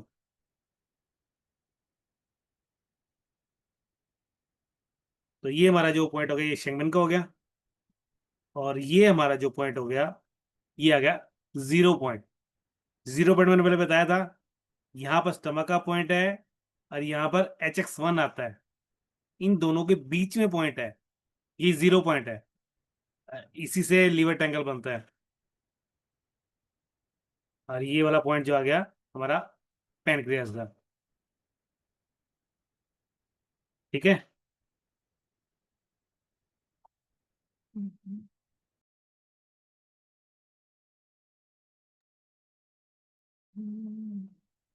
नशे के दवा चलती है उसमें, बस ये जिशान जी, बस आपको एक तरीके से आपको सेडेट किया जाता है उसमें, कि बंदा ना सोते रहे और कोई ज्यादा एक्टिविटी ना करे। इसकी वजह से और ज्यादा हमारा जो ब्रेन है ना वो प्रॉपर डेवलप नहीं हो पाता है। तो बहुत सारा मेडिसिन जो आप ले रहे हो ना, बहुत सारे मेडिसिन का नेचुरल सोल्यूशन है। अगर आप ऑरिकुलर थेरेपी करना स्टार्ट करते हो तो उनको नेचुरली ये जो है, और उनका जो सर बता ईयर लोब जो है, ईयर लोब पे आप प्रॉपर मसाज भी अगर करते रहोगे तो वो भी आपका बैलेंस होना स्टार्ट हो जाता है। ठीक है। ये मसाज काफी अच्छा काम करती है। मैंने काफी इस पे किया हुआ ट्रीटमेंट लोगों का, तो काफी अच्छा काम करती है। क्योंकि यहाँ पे सारे ब्रेन के पॉइंट हमारे यहाँ पे आ गए ना, तो उससे काफी एक्टिव हो जाता है ब्रेन। ओके, अगला जो है हमारा वो है ब्रेन स्ट्रोक और कार्डिक स्ट्रोक। ब्रेन का नाम लिया, ब्रेन का पॉइंट आ गया ना। हाँ ब्रेन का भी नाम हाँ, यही रहता है, ये सारे ब्रेन के पॉइंट होते हैं, तो वो सेम ही आ गया। ठीक है। ब्रेन स्ट्रोक क्या हो रहा है? ब्रेन स्ट्रोक का मतलब कि आपके आ, स्ट्रोक की यहाँ पे स्पेलिंग गलत है, थोड़ा सा ध्यान दे दीजिएगा। स्ट्रोक में क्या होता है, आपके जो दिमाग को जो नसें जा रही हैं उसमें जब कोई चीजें ब्लॉकेज हो जाती हैं, तो आपका वो दिमाग के उस पार्ट को, अगर आपके ब्लड नहीं पहुंच रहा है, वहां के नर्व्स डैमेज हो जाते हैं। नर्व्स ही हमारी पूरी बॉडी को कंट्रोल कर रहे हैं। तो अगर आपके ब्रेन की किसी पार्ट पे अगर वहां पे ब्लड सर्कुलेशन नहीं पहुंच रहा है तो क्या हो रहा है, वहां का जो पार्ट होता है वो डेड हो जाता है। जब वहां का पार्ट डेड होता है तो वो वाला पार्ट आपकी बॉडी को, जिस बॉडी पार्ट को कंट्रोल कर रहा है, वो पार्ट जो होता है वो आपका पैरालाइज हो जाता है। तो उसमें भी आपको मैंने पढ़ाया था कि कभी कभी एन्युरिज्म हो जाता है, मतलब नसें फट जाती है तो प्रॉब्लम हो जाता है। जहां पे हेमरेज हो जाता है वहां पे प्रॉब्लम हो जाता है, ब्रेन हेमरेज ज्यादा बड़ी प्रॉब्लम होती है। स्ट्रोक में चलो कभी कभी कहीं पे ऐसा ब्लॉकेज हुआ है और मूवमेंट की वजह से कभी कभी वो ब्लॉकेज वहां से सरक के बाहर भी चला जाता है, और जो किसी को अटैक आया है वो थोड़ी देर में रिवर्स भी हो जाता है। अगर आपको प्रॉपर पॉइंट्स पता है तो आप उसको रिवर्स भी कर सकते हैं विद इन फ्यू आवर्स। तो बहुत इंपॉर्टेंट होता है। कार्डियक स्ट्रोक होता है हार्ट के एक पार्ट को अचानक से ब्लड सर्कुलेशन रुक जाना, वहां पे कोई ब्लॉकेज आके, कोई थ्रोम्बस आके अटक जाता है और आपके हार्ट को सर्कुलेशन ब्लड नहीं पहुंच पाता है, जिसकी वजह से आपको कार्डियक स्ट्रोक आ जाता है। तो अगर आपके सामने किसी को कार्डियक स्ट्रोक या ब्रेन स्ट्रोक आया है तो उसके कुछ स्पेशल पॉइंट्स हैं जो अभी आपको सर बताएंगे, जिसमें एक मास्टर सेरेब्रल का पॉइंट है जो आपकी पूरी बॉडी को कंट्रोल करता है। ब्रेन है, ब्रेन का part brain stem, endocrine, adrenal gland और एसीटीएच, और सिंपैथेटिक सर ने आपको बताया ये, और शेनमैन पॉइंट्स है जो सर आपको अभी समझाएंगे। तो जो हमारा एक नंबर का पॉइंट आ गया, ये आ गया मास्टर सेरेबल। ये जब ईयर लोब का हम नो पार्ट करते हैं। तो जिशान जी शेयर कर रहे हैं, हमने सारे पॉइंट्स लगाए, रेगुलर लगाया था एक मरीज को, उसकी सारी दवा बंद करा दी और डाइट में चल रहा है, उनका पूरा रिकॉर्ड बनाया है। I will send you. Very good Zeeshan ji, very good. Very good. देखो ऐसे अगर हम कोई भी ट्रीटमेंट करते रहेंगे ना प्रॉपर, तो उसके रिजल्ट आते ही आते हैं। कुछ लोग जैसे ध्यान देके पढ़ रहे हैं, ध्यान देके कर रहे हैं, तो रिजल्ट आना ही आना है यार हमें। तो ये हमारा जो पहला पॉइंट हो गया, ये हमारा मास्टर सेरेबल हो गया। ये वाला पॉइंट मैंने सिंपैथेटिक बताया था, जो अंदर की तरफ है, साइड के बिल्कुल पास है। ये हमारा जो पॉइंट हो गया, ये जो ब्रेन स्ट्रेंथ का पॉइंट है, इसी के साथ यहां से शुरू होती है सर्वाइकल का। तो जब मैं कहता हूँ मसाज करने को, तो अच्छे से मसाज करोगे तो ये हिस्सा भी साथ में आपका बीच में आ जाएगा। जब ये हिस्सा बीच में आएगा तो आपके जो ब्रेन की जो पावर है ना, वो बढ़ जाती है, और ब्रेन हर जगह ब्लड पहुंचाने का काम करता है। जब हमारा ये पॉइंट आ गया, ये अगर ACTH, ये आ गया अंदर वाली साइड, हिडन साइड। ये हमारे कान को जब ऐसे करके फोल्ड करेंगे तो ये अंदर वाली साइड में हमारा पॉइंट आएगा, ACTH। बाकी पॉइंट तो अपन देखे हुए हैं।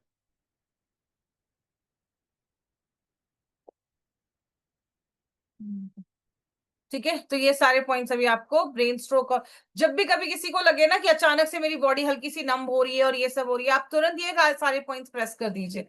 और कुछ सर ने जो पॉइंट्स मसाज के लिए बोले वो तुरंत मसाज करना स्टार्ट करिए, आपको इमीडिएट में असर मिलना स्टार्ट होगा। हमारा ये प्रूवन टेस्टेड है ये चीज, ये जो आपको बता रहे हैं ना, ये सर की प्रूवन टेस्टेड चीज है जो आपको ये बता रहे हैं।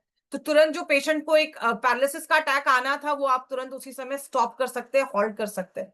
और हमने आपको वो स्टेफॉइल, आपको जो शिरो शांति है वो सब दिया हुआ है, वो अपने पास रखिए। काइन पेपर तुरंत उनके उसमें डालिए, आप देखोगे आप पेशेंट को बचा सकते हो। हमने एक बहुत बड़ा डिसीजन लिया है, वो कल हम आपके साथ शेयर करेंगे, जो हमारे लिए एक बहुत बड़ा डिसीजन है। हमें नहीं पता सही है गलत है क्या है, बट एक हमने डिसीजन लिया है क्योंकि हम दोनों को पढ़ाने का शौक है, और हमने एक बहुत बड़ा डिसीजन लिया है जो कल हम आपके साथ शेयर करेंगे। और जो लोग एक्चुअली पढ़ने में इंटरेस्टेड है ना, वो बहुत खुश हो जाएंगे वो डिसीजन सुन के। तो क्या है वो हम कल आपको उसका आपके साथ हम वो शेयर करेंगे। अब हम आते हैं पैलिसिस, जिसको बेल्स पॉलिसी भी बोलते हैं। आपका अचानक से किसी को आप देखोगे फेस टेढ़ा हो गया। मेरे घर में ही मैंने आपके साथ शेयर किया था, मेरे पापा अचानक वॉक करके आए, सुबह 4 बजे उठे, योगा किया जो रोज करते हैं, वो वॉक करके आए और अचानक वॉक करके आए, तो वो बात कर रहे थे तो मैंने नोटिस किया कि अरे उनका तो फेस आधा टेढ़ा है, एक आंख से उनके पानी निकला जा रहा है निकला जा रहा है। मैंने तुरंत सर को कॉल किया, तुरंत सर आए, उन्होंने तुरंत उनका ट्रीटमेंट करना स्टार्ट किया, और विद इन थोड़े दिन में उनका सब कुछ बैक टू नॉर्मल आ गया। अभी मेरे पापा कैंप में आएंगे, आप उनको देखना, जिनको तुरंत हमने ट्रीटमेंट स्टार्ट किया था। तो ये बहुत इफेक्टिव ट्रीटमेंट है। ऐसा नहीं है कि हम जो आपको बता रहे हैं वो हम अपने घर में नहीं कर रहे, सेम वही सारी चीजें हम अपने घर में करते हैं। उनको ऑरिकुलर और भी सर बहुत सारे ट्रीटमेंट उसके साथ उन्होंने किया था, बट ऑरिकुलर वगैरह के बहुत अच्छे रिजल्ट्स है। तो बेल्स पॉलिसी अगर किसी को हुआ है, फेशियल पैरालिसिस किसी को हुआ है, तो उसमें एक रीजन जो है वो ये भी देखा जाता है जो लोग एक ही साइड पे करवट लेकर सोते हैं और एक ही साइड पे टर्न होके सोते हैं ना, उनको भी कभी कभी ये प्रॉब्लम होना स्टार्ट हो जाती है, अचानक से फेस जो होता है वो ड्रॉप कर जाता है, गिर जाता है। ठीक है, इसके कुछ पॉइंट्स हैं वो आपको सर बताएंगे, 3 जगह से आपको ब्लीडिंग करनी है इसमें।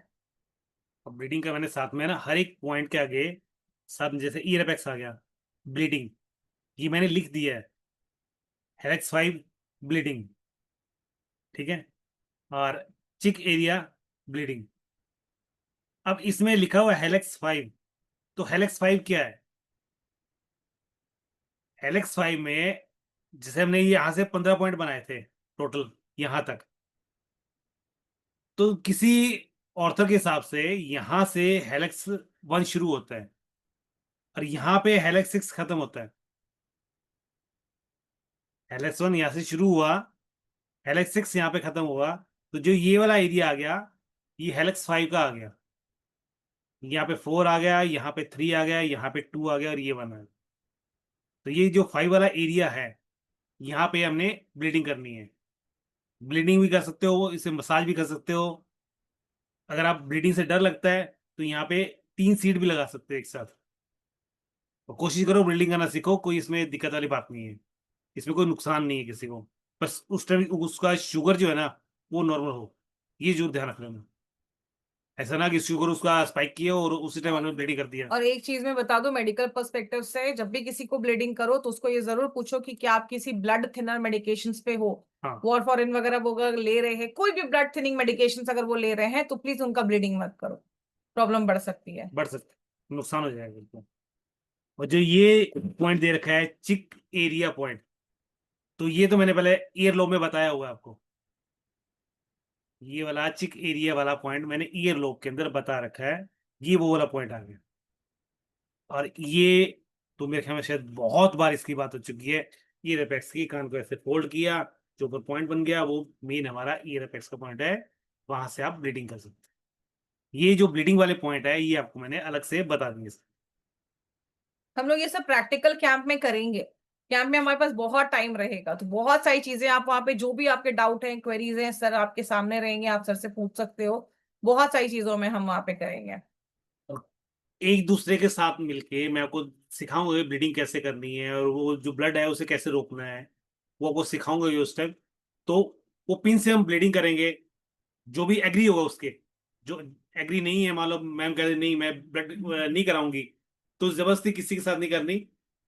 जो एग्री होगा वहां पे 10 में से 3 जने तो एग्री होंगे होंगे, तो उनके साथ करके दिखाएंगे आपको, और आपको भी मौका देंगे कि ये आप भी करो यार, और कोई नहीं मिलेगा तो मेरे काम पे कर लेंगे। सब लटक जाएंगे आपके कान पे। ओके, फेशियल पैलेसिस हो गया। अब एक कंडीशन है जिसको हम कहते हैं एक्सेसिव स्वेटिंग होना, बहुत सारे लोगों में। अवस्थी जी सर, मैं आप ही कान पे प्रैक्टिस करूंगी। मुझे दिखे कैसे? अब जो एक्सेसिव स्वेटिंग होता है ना, बहुत सारे लोग आपको ऐसे मिलेंगे जो बोलेंगे मेरे हाथों से बहुत ज्यादा स्वेटिंग होती है, कुछ लोग बोलेंगे मेरे पैरों से बहुत ज्यादा स्वेटिंग हो रही है, बहुत ज्यादा मेरे पैरों में बहुत ज्यादा स्वेटिंग हो रही है कि मेरे स्लिपर्स बाहर निकल जा रहे हैं, कुछ लोगों को मतलब पूरे बॉडी में स्वेटिंग हो रही है, कुछ लोगों को बहुत ज्यादा बैक में स्वेटिंग हो रही है। ऐसे बहुत सारे लोग होते हैं जिनको स्वेटिंग की वजह से भी प्रॉब्लम होना स्टार्ट हो जाती है। सुजाता जी ने कहा भी था ये। हाँ, कल सुजाता जी ने भी ये बोला था। दूसरी पॉइंट, आप मैक्सिमम लेडीज में देखोगे जिनका मेनोपॉज हो चुका है ना, उनको ये हॉट फ्लैशेस बहुत कॉमन होते हैं।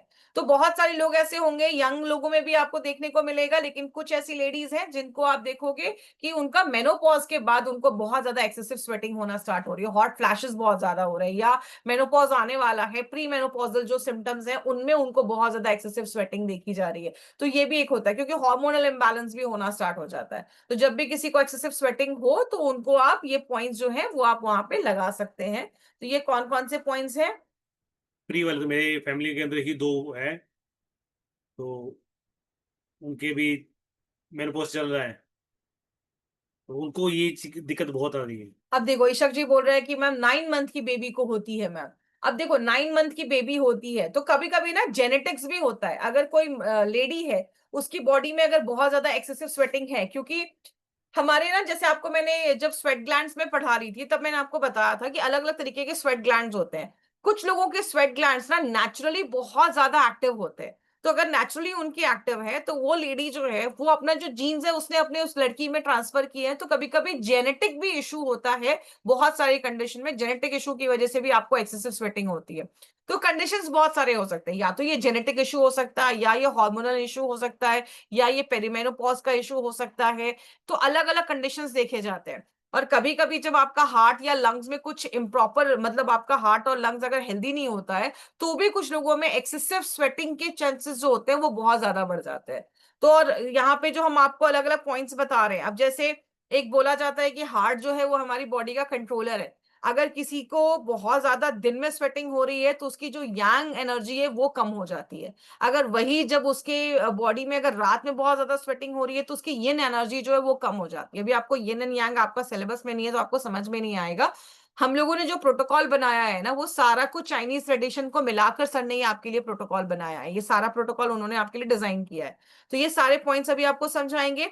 और अगर किसी को बोल रहा है कि मेरे हाथों में बहुत ज्यादा स्वेटिंग हो रही है तो उसके हाथ के पॉइंट्स लगा लीजिए। अगर कोई कह रहा है कि मेरे पैरों में बहुत ज्यादा स्वेटिंग हो रही है तो उसके कॉरस्पॉन्डिंग पॉइंट्स आप वहां लगा लीजिए। और अगर कह रहा है कि पूरी बॉडी में ही स्वेटिंग हो रही है तो आप हाथ पैर या कुछ ऐसे ऑर्गन जहाँ पे एक्सेसिव स्वेटिंग है तो दो चार पॉइंट्स आप उसके लगा सकते हैं।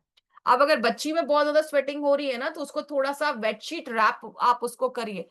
वेटशीट रैप करके एक बार देखिए कि उसमें रिजल्ट आ रहा है क्या स्वेटिंग पे। बच्चे कितने टाइम बताई? 9 महीने की। 9 महीने की बच्ची है। आरोही की एज की। कान पे वो पॉइंट नहीं लगा पाई, हाँ बहुत छोटी है। बहुत छोटी है, और क्लैपिंग होगा सही नहीं कर सकती। तो जैसे मैंने 1 और 3 नंबर ये इकट्ठा लिख दिया,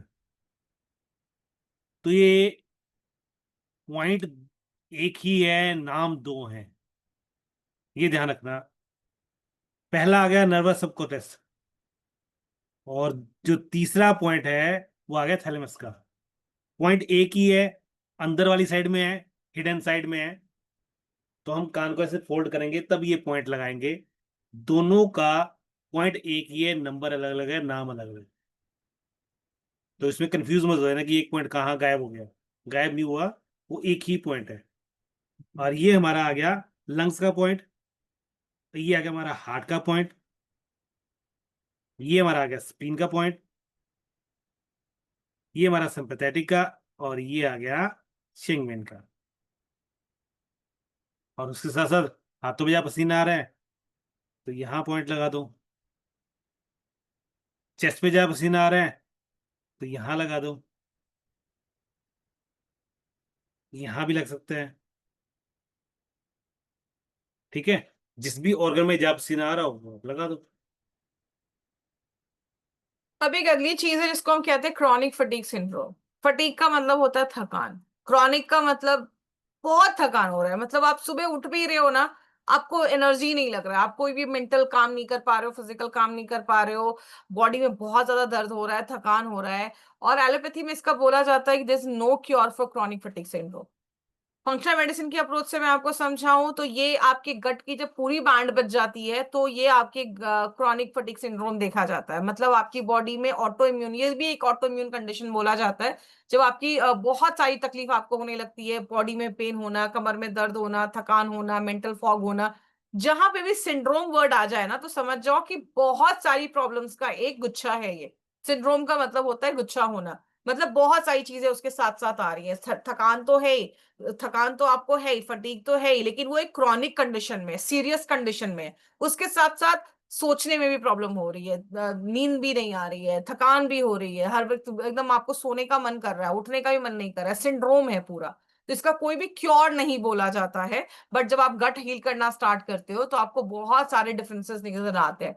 ऑर्थोस्टेटिक इंटॉलरेंस भी देखा जाता है, मतलब आप जब खड़े हो रहे हो तो आपका बैलेंस भी नहीं बन रहा है, आप खड़े भी नहीं हो पा रहे हो, आप काम ही नहीं कर पा रहे हो, बहुत सारी आप सो भी नहीं पा रहे हो।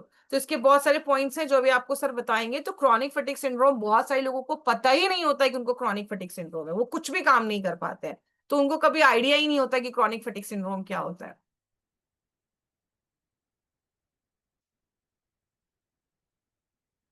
अभी जो ये पॉइंट है इसके बारे में आपको बताया था, ये हिडन पॉइंट है, अंदर वाली साइड में है। तो ये इस चीज का पॉइंट का ध्यान रखना। अब हम आगे बढ़ते हैं, ये 8 नंबर वाला पॉइंट।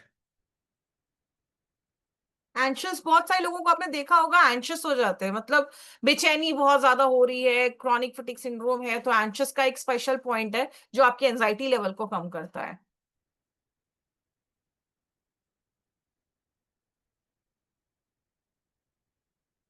ये जो हमारा पॉइंट आएगा वो ईयर के अंदर वाली साइड में, इस वाली साइड में बिल्कुल कॉर्नर पे ये पॉइंट आएगा। इस पॉइंट का ध्यान रखें, थोड़ा ऊपर नीचे हो जाए तो कोई खास बात नहीं, पॉइंट की लोकेशन थोड़ी बड़ी होती है और जो हमारा सीड होता है वो थोड़ा छोटा होता है, वो ध्यान रखना। और जो 9 नंबर वाला पॉइंट आ गया, ये हमारा आ गया माउथ का पॉइंट। ये हमारा शेनवेन का पॉइंट आ ही गया। ये हमारा किडनी का पॉइंट। ये कौन सा है? लीवर, स्प्लीन, और ये वाला सिंपैथेटिक। और सबसे ऊपर आ गया ईयर अपेक्स। तो कोशिश करना ईयर अपेक्स वाला जो पॉइंट है उसमें ब्लीडिंग ही करनी है, सीड बहुत कम लगानी। अगला जो है आपकी आईज की शार्पनेस को इम्प्रूव करने के लिए, आईज से रिलेटेड ही बहुत सारी प्रॉब्लम हो सकती है। किसी को ग्लूकोमा हो सकता है, किसी को मोतियाबिंद हो सकता है, कैटरैक्ट हो सकता है, किसी को मायोपिया, दूर का नहीं दिख रहा है, किसी को पास का नहीं दिख रहा है, किसी को डबल विजन दिख रहा है। तो आई से रिलेटेड करके कोई भी प्रॉब्लम होती है तो हम लोग स्पेक्स लगाते हैं या लेंसेज लगाते हैं, ये सारी चीजें करते हैं। तो अगर किसी को आई से रिलेटेड प्रॉब्लम है तो इसमें एक बहुत अच्छी चीज काम करती है सन गेजिंग, जो मैंने बहुत बार पढ़ाया हुआ है। सन गेजिंग, जब हम सूरज को ध्यान से देखते हैं सुबह सुबह, तो सन गेजिंग बहुत अच्छा आईज को लिए अच्छा होता है। उसके बाद जो ऑरिकुलर में इसके पॉइंट्स हैं, दो तीन ना ऑर्गन याद रखो। एक आपका लिवर हो गया, किडनी हो गया, आपका स्प्लीन हो गया। मैक्सिमम चीजों में आप देखोगे लिवर, किडनी और स्प्लीन जो है, ये तीन जो ऑर्गन्स है ना, ये आपके चाइनीज ट्रेडिशन मेडिसिन में इन तीनों की इंपॉर्टेंस बहुत मानी जाती है। अगर इनमें कुछ गड़बड़ी होना स्टार्ट हो जाती है, क्योंकि किडनी आपका मेन एक्सक्रीटरी ऑर्गन हो गया, आपके एक्सक्रीशन को बाहर करता है। लिवर आपकी पूरी बॉडी को कंट्रोल करता है, 500 से ज्यादा काम करता है। और स्प्लीन भी आपके डाइजेशन से रिलेटेड लेके आपके रेड ब्लड सेल्स के बैलेंस को अच्छा रखने के लिए बहुत सारा हेल्प करता है। तो ये तीन ऑर्गन ना आपको मैक्सिमम चीजों में मिलेंगे ही मिलेंगे ट्रेडिशनल चाइनीज मेडिसिन में। मैम 6 इयर्स बेबी का 10 नंबर का चश्मा है, अरे बाप रे। कोई दिक्कत नहीं, अगर ऑपरेट नहीं कराएंगे वो तो सकता है, पर इस मेहनत बहुत लगेगी, हाँ क्योंकि 10 नंबर का चश्मा बहुत बड़ा हो गया। बिल्कुल। पहले 2 या 3 महीने तो हो सकता है रिजल्ट भी ना आए, अंदर से वो चल रहा है काम, पर आपको बाहर से नहीं दिखेगा। ये ध्यान रखना कि अंदर से अपना, मान लो हमने ऑरिकुलर किया या सुजो किया, कलर थेरेपी किया, अंदर से काम करना शुरू कर दिया, लेकिन जब तक वो बाहर रिजल्ट आएगा ना, तब तक 2 या 3 महीने हो चुके होंगे। उससे पहले पहले लोग भाग जाते हैं। तो अगर आपकी फैमिली मेंबर है तो उसे कहो कि चल तो रही है, एक बार लगाने दो पॉइंट, तो या 3 या 4 महीने लगाओ, उनको वो अच्छा रिजल्ट आना शुरू हो जाएगा। और मुझे उम्मीद है कि साल और 1.25 साल के अंदर अंदर 10 नंबर की जो चश्मा है ना, वो 3 या 4 नंबर पे आ जाएगी। इशक जी देखो, सबसे पहली बात, बहुत अच्छा आपने एक वो पॉइंट बोला है। 6 साल की बच्ची है तो सबसे पहला उसका ना आप गैजेट देखो कि वो कितना ज्यादा गैजेट देख रही है। जो बच्चे जितना ज्यादा गैजेट देखते हैं, मोबाइल देखते हैं, टीवी देखते हैं, और खासकर ना बच्चे आजकल मोबाइल यूं लेकर देखते हैं, वो दूर का डिस्टेंस नहीं देख रहे हैं। वो बच्चे दिन भर घर में बैठे हुए हैं, बाहर नहीं निकल रहे हैं, उनका दूर का जो विजन है ना वो खराब हो जाता है। इसलिए अगर सुबह उठकर वो थोड़ा सा पार्क में जा रही है या दूर थोड़ा सा ग्रीनरी देख रही है, तो उससे उनका जो दूर का विजन जो है ना वो उसका इंप्रूव होना स्टार्ट होगा। तो वो चीजें आप करिए। ऐसे बच्चों का ना फ्री ऑफ कॉस्ट ट्रीटमेंट करिए। उनको बोलिए कि मैं आपका ट्रीटमेंट कर रहा हूँ, लेकिन जैसा बोल रहा हूँ वैसा करो। तो सबसे पहले उनके पेरेंट्स को सुधारना पड़ेगा। उनको बोलना है कि गैजेट देना ही नहीं है, जितना ज्यादा आप गैजेट देंगे बच्चों का आंख खराब होगा। दूसरी चीज, उसके डाइट में देखो। उसके डाइट में अगर प्रोसेस फूड ज्यादा होगा तो उसका गट हेल्दी नहीं होगा। और मैंने आप लोगों को जब एक ट्रेनिंग दी थी तब मैंने बताया था कि किस तरीके से हमारा जो गट है उसमें हर एक ऑर्गन के स्पेसिफिक पॉइंट होते हैं।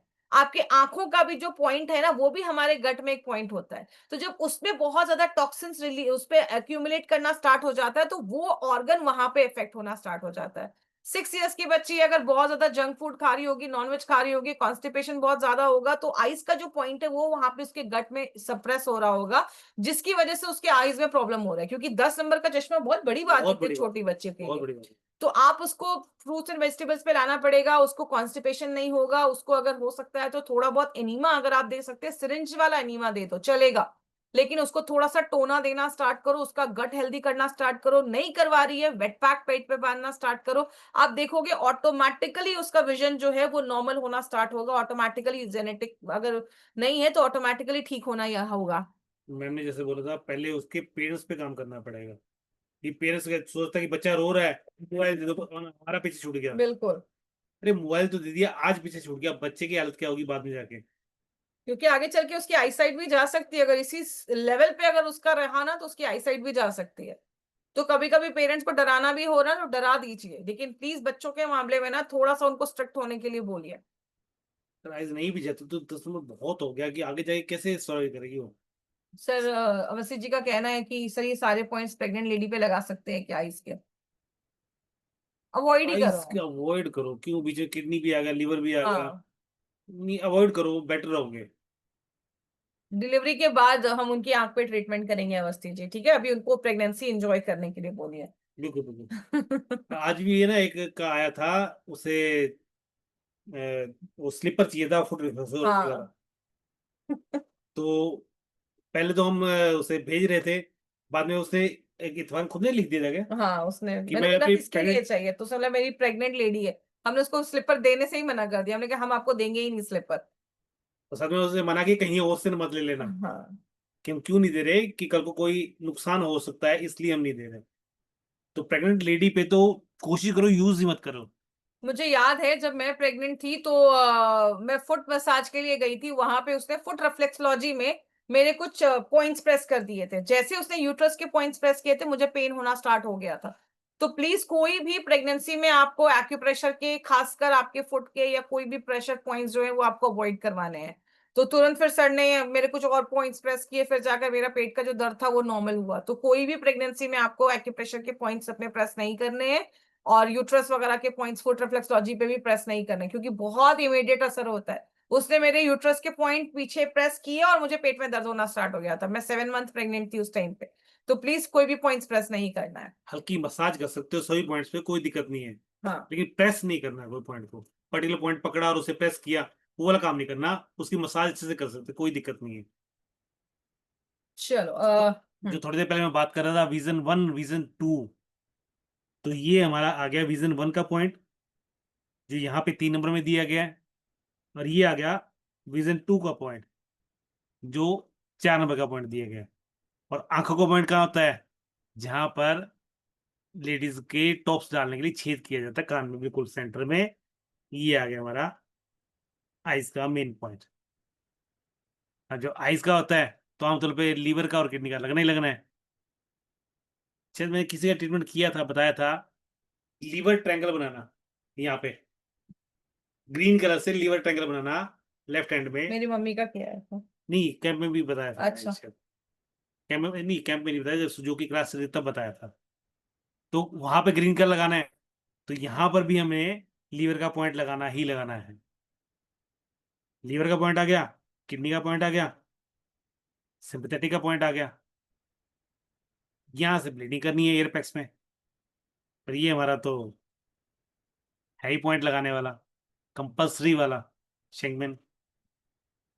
ऑप्टिक सेंटर क्या है? ऑप्टिक सेंटर एक ऐसा सेंटर है जो हमारी हाँ, पूरी आईसाइट को कंट्रोल करता है। आईसाइट के पूरे जो पॉइंट्स है ना आपके ऑप्टिक सेंटर पे आते हैं, ऑसिपुट का पॉइंट बोलते हैं। तो वहाँ पे सारे आपके ऑप्टिक नर्व जो होते हैं जिसकी वजह से हम देख पा रहे हैं, तो वो उसका जो पॉइंट है वो आपका 7 नंबर का पॉइंट है। जब आप उसमें करते हो तो आपकी आईसाइट भी इंप्रूव होना स्टार्ट ब्रेन हो का जाती पॉइंट भी हो गया ना वो सब में। है। हाँ, तो ब्रेन से ही सारा कंट्रोल होता है। ये हमारा लास्ट टॉपिक होगा, क्योंकि आज सर के घर में भी जन्माष्टमी की पूजा है। तो आज हम 9:30 बजे, मतलब 5 मिनट में लगेगा, तो अभी हम यहाँ पे कंप्लीट करेंगे। उसके बाद कल का हमारा क्लास होगा, और उसके बाद फिर हमारा 3-4 लेक्चर्स में आपका ऑरिकुलर खत्म हो जाएगा। और मैं टारगेट ले रही हूँ कि 31 अगस्त तक आपका डीडीएचएन और ऑरिकुलर ये सारा कुछ कंप्लीट हो जाए, ताकि आप पढ़ाई कर सको और फिर एग्जाम भी आपके होंगे। तो एग्जाम्स भी आप देख के हो, ताकि कैंप में हम आपको सर्टिफिकेट्स वगैरह प्रोवाइड कर पाए।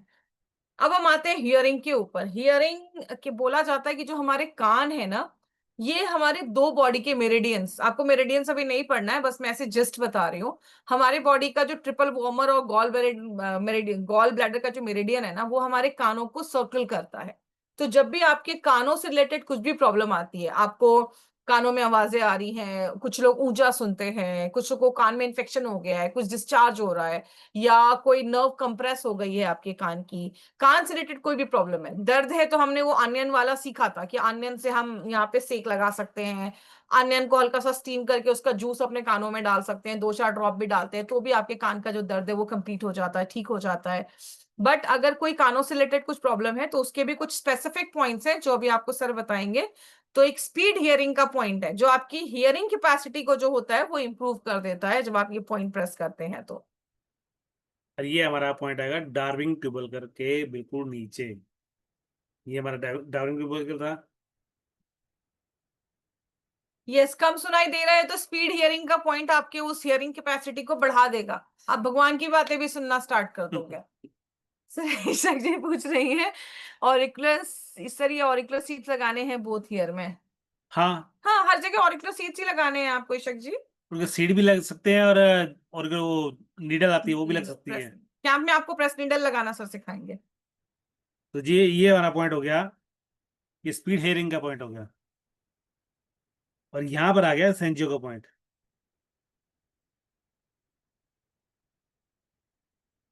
क्लियर है?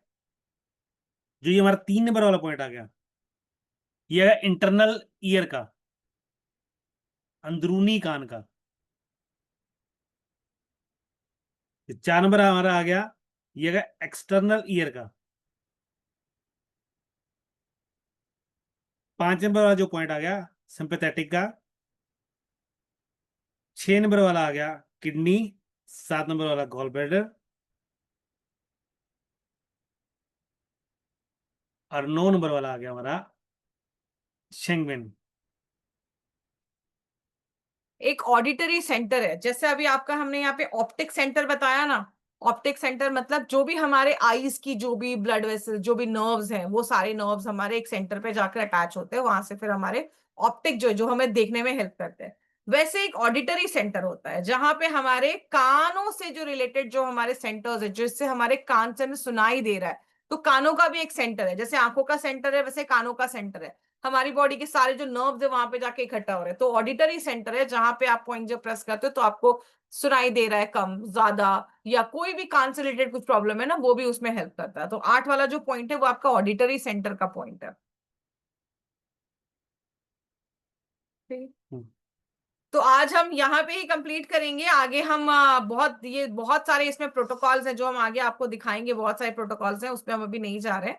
आज हम यहाँ तक ही इसको कंप्लीट करेंगे, और अगला जो क्लास है कल 8 से 10 हमारा एक क्लास है, और कल एक बहुत बड़ा अनाउंसमेंट है जो हम करने वाले हैं, कल आपको चीज पता चलेगी कि क्या कल अनाउंसमेंट कल है। वाली क्लास एकदम फ्री है। हाँ, आप भी आओ और अपने जो फ्रेंड सर्कल है सबको बुलाओ। और सबके लिए एक सरप्राइज है, काफी बड़ा है। वो देखेंगे हमारे लिए कारगर होगा या नहीं होगा, पर आपके लिए आज से ही वो बहुत बेनिफिट है। हमारे लिए बहुत, एक तरीके का आप ये समझ लो कि हमारे लिए सही नहीं है लेकिन स्टूडेंट्स के लिए बहुत सही है। वो क्या है कल आपको हम बताएंगे, कल बताओगे अवस्थी जी, क्योंकि अभी हम और भी चीजें उस पर डिस्कस कर रहे हैं कि करें ना करें, अभी भी हम थोड़े से डिलेमा में हैं, क्योंकि स्टूडेंट्स के लिए तो चांदी चांदी होने वाली है। सो अभी हम डिलेमा में हैं, क्योंकि हम बहुत सारी चीजें नोटिस कर रहे थे जो नहीं पॉसिबल हो पा रही है कुछ लोगों के लिए, तो उस चीजों को और इजी करने के लिए और हम अपने पैशन को और अच्छे तरीके से फॉलो कर पाए, क्योंकि हमें बहुत सारी चीजें आप लोगों को सिखानी है, और कुछ रीजंस की वजह से वो नहीं हो पा रहा है, तो वो हम कल चीजें डिस्कस करेंगे आपसे। तो कल हमारा क्लास 8 o'clock शार्प स्टार्ट होगा, और बहुत सारी चीजें, नई चीजें मैं आपको डायबिटीज के ऊपर वहां पे सिखाने वाली हूँ। और कोशिश करो जितने जैसे लोग आ सके हाँ। बुलाओ उनको।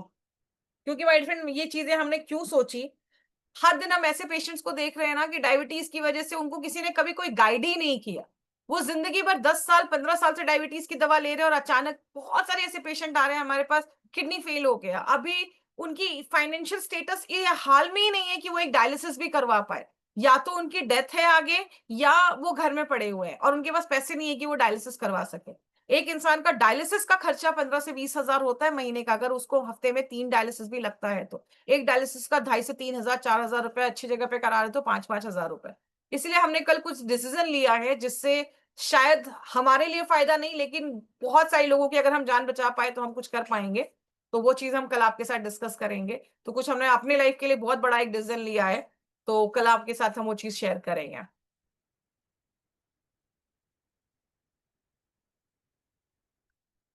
ठीक है प्रियंका जी, कल मैं टीम को बोलती हूँ, कल संडे है ना, मंडे को हम आपका ये चीज सॉर्ट आउट करवा देते हैं, डोंट वरी, हो जाएगा सारा कुछ। ठीक है, तो चलिए गुड नाइट। आज का सेशन यहाँ पे कंप्लीट करें। Thank you so much, good night, happy Janmashtami everyone, जय श्री कृष्णा, बाय बाय।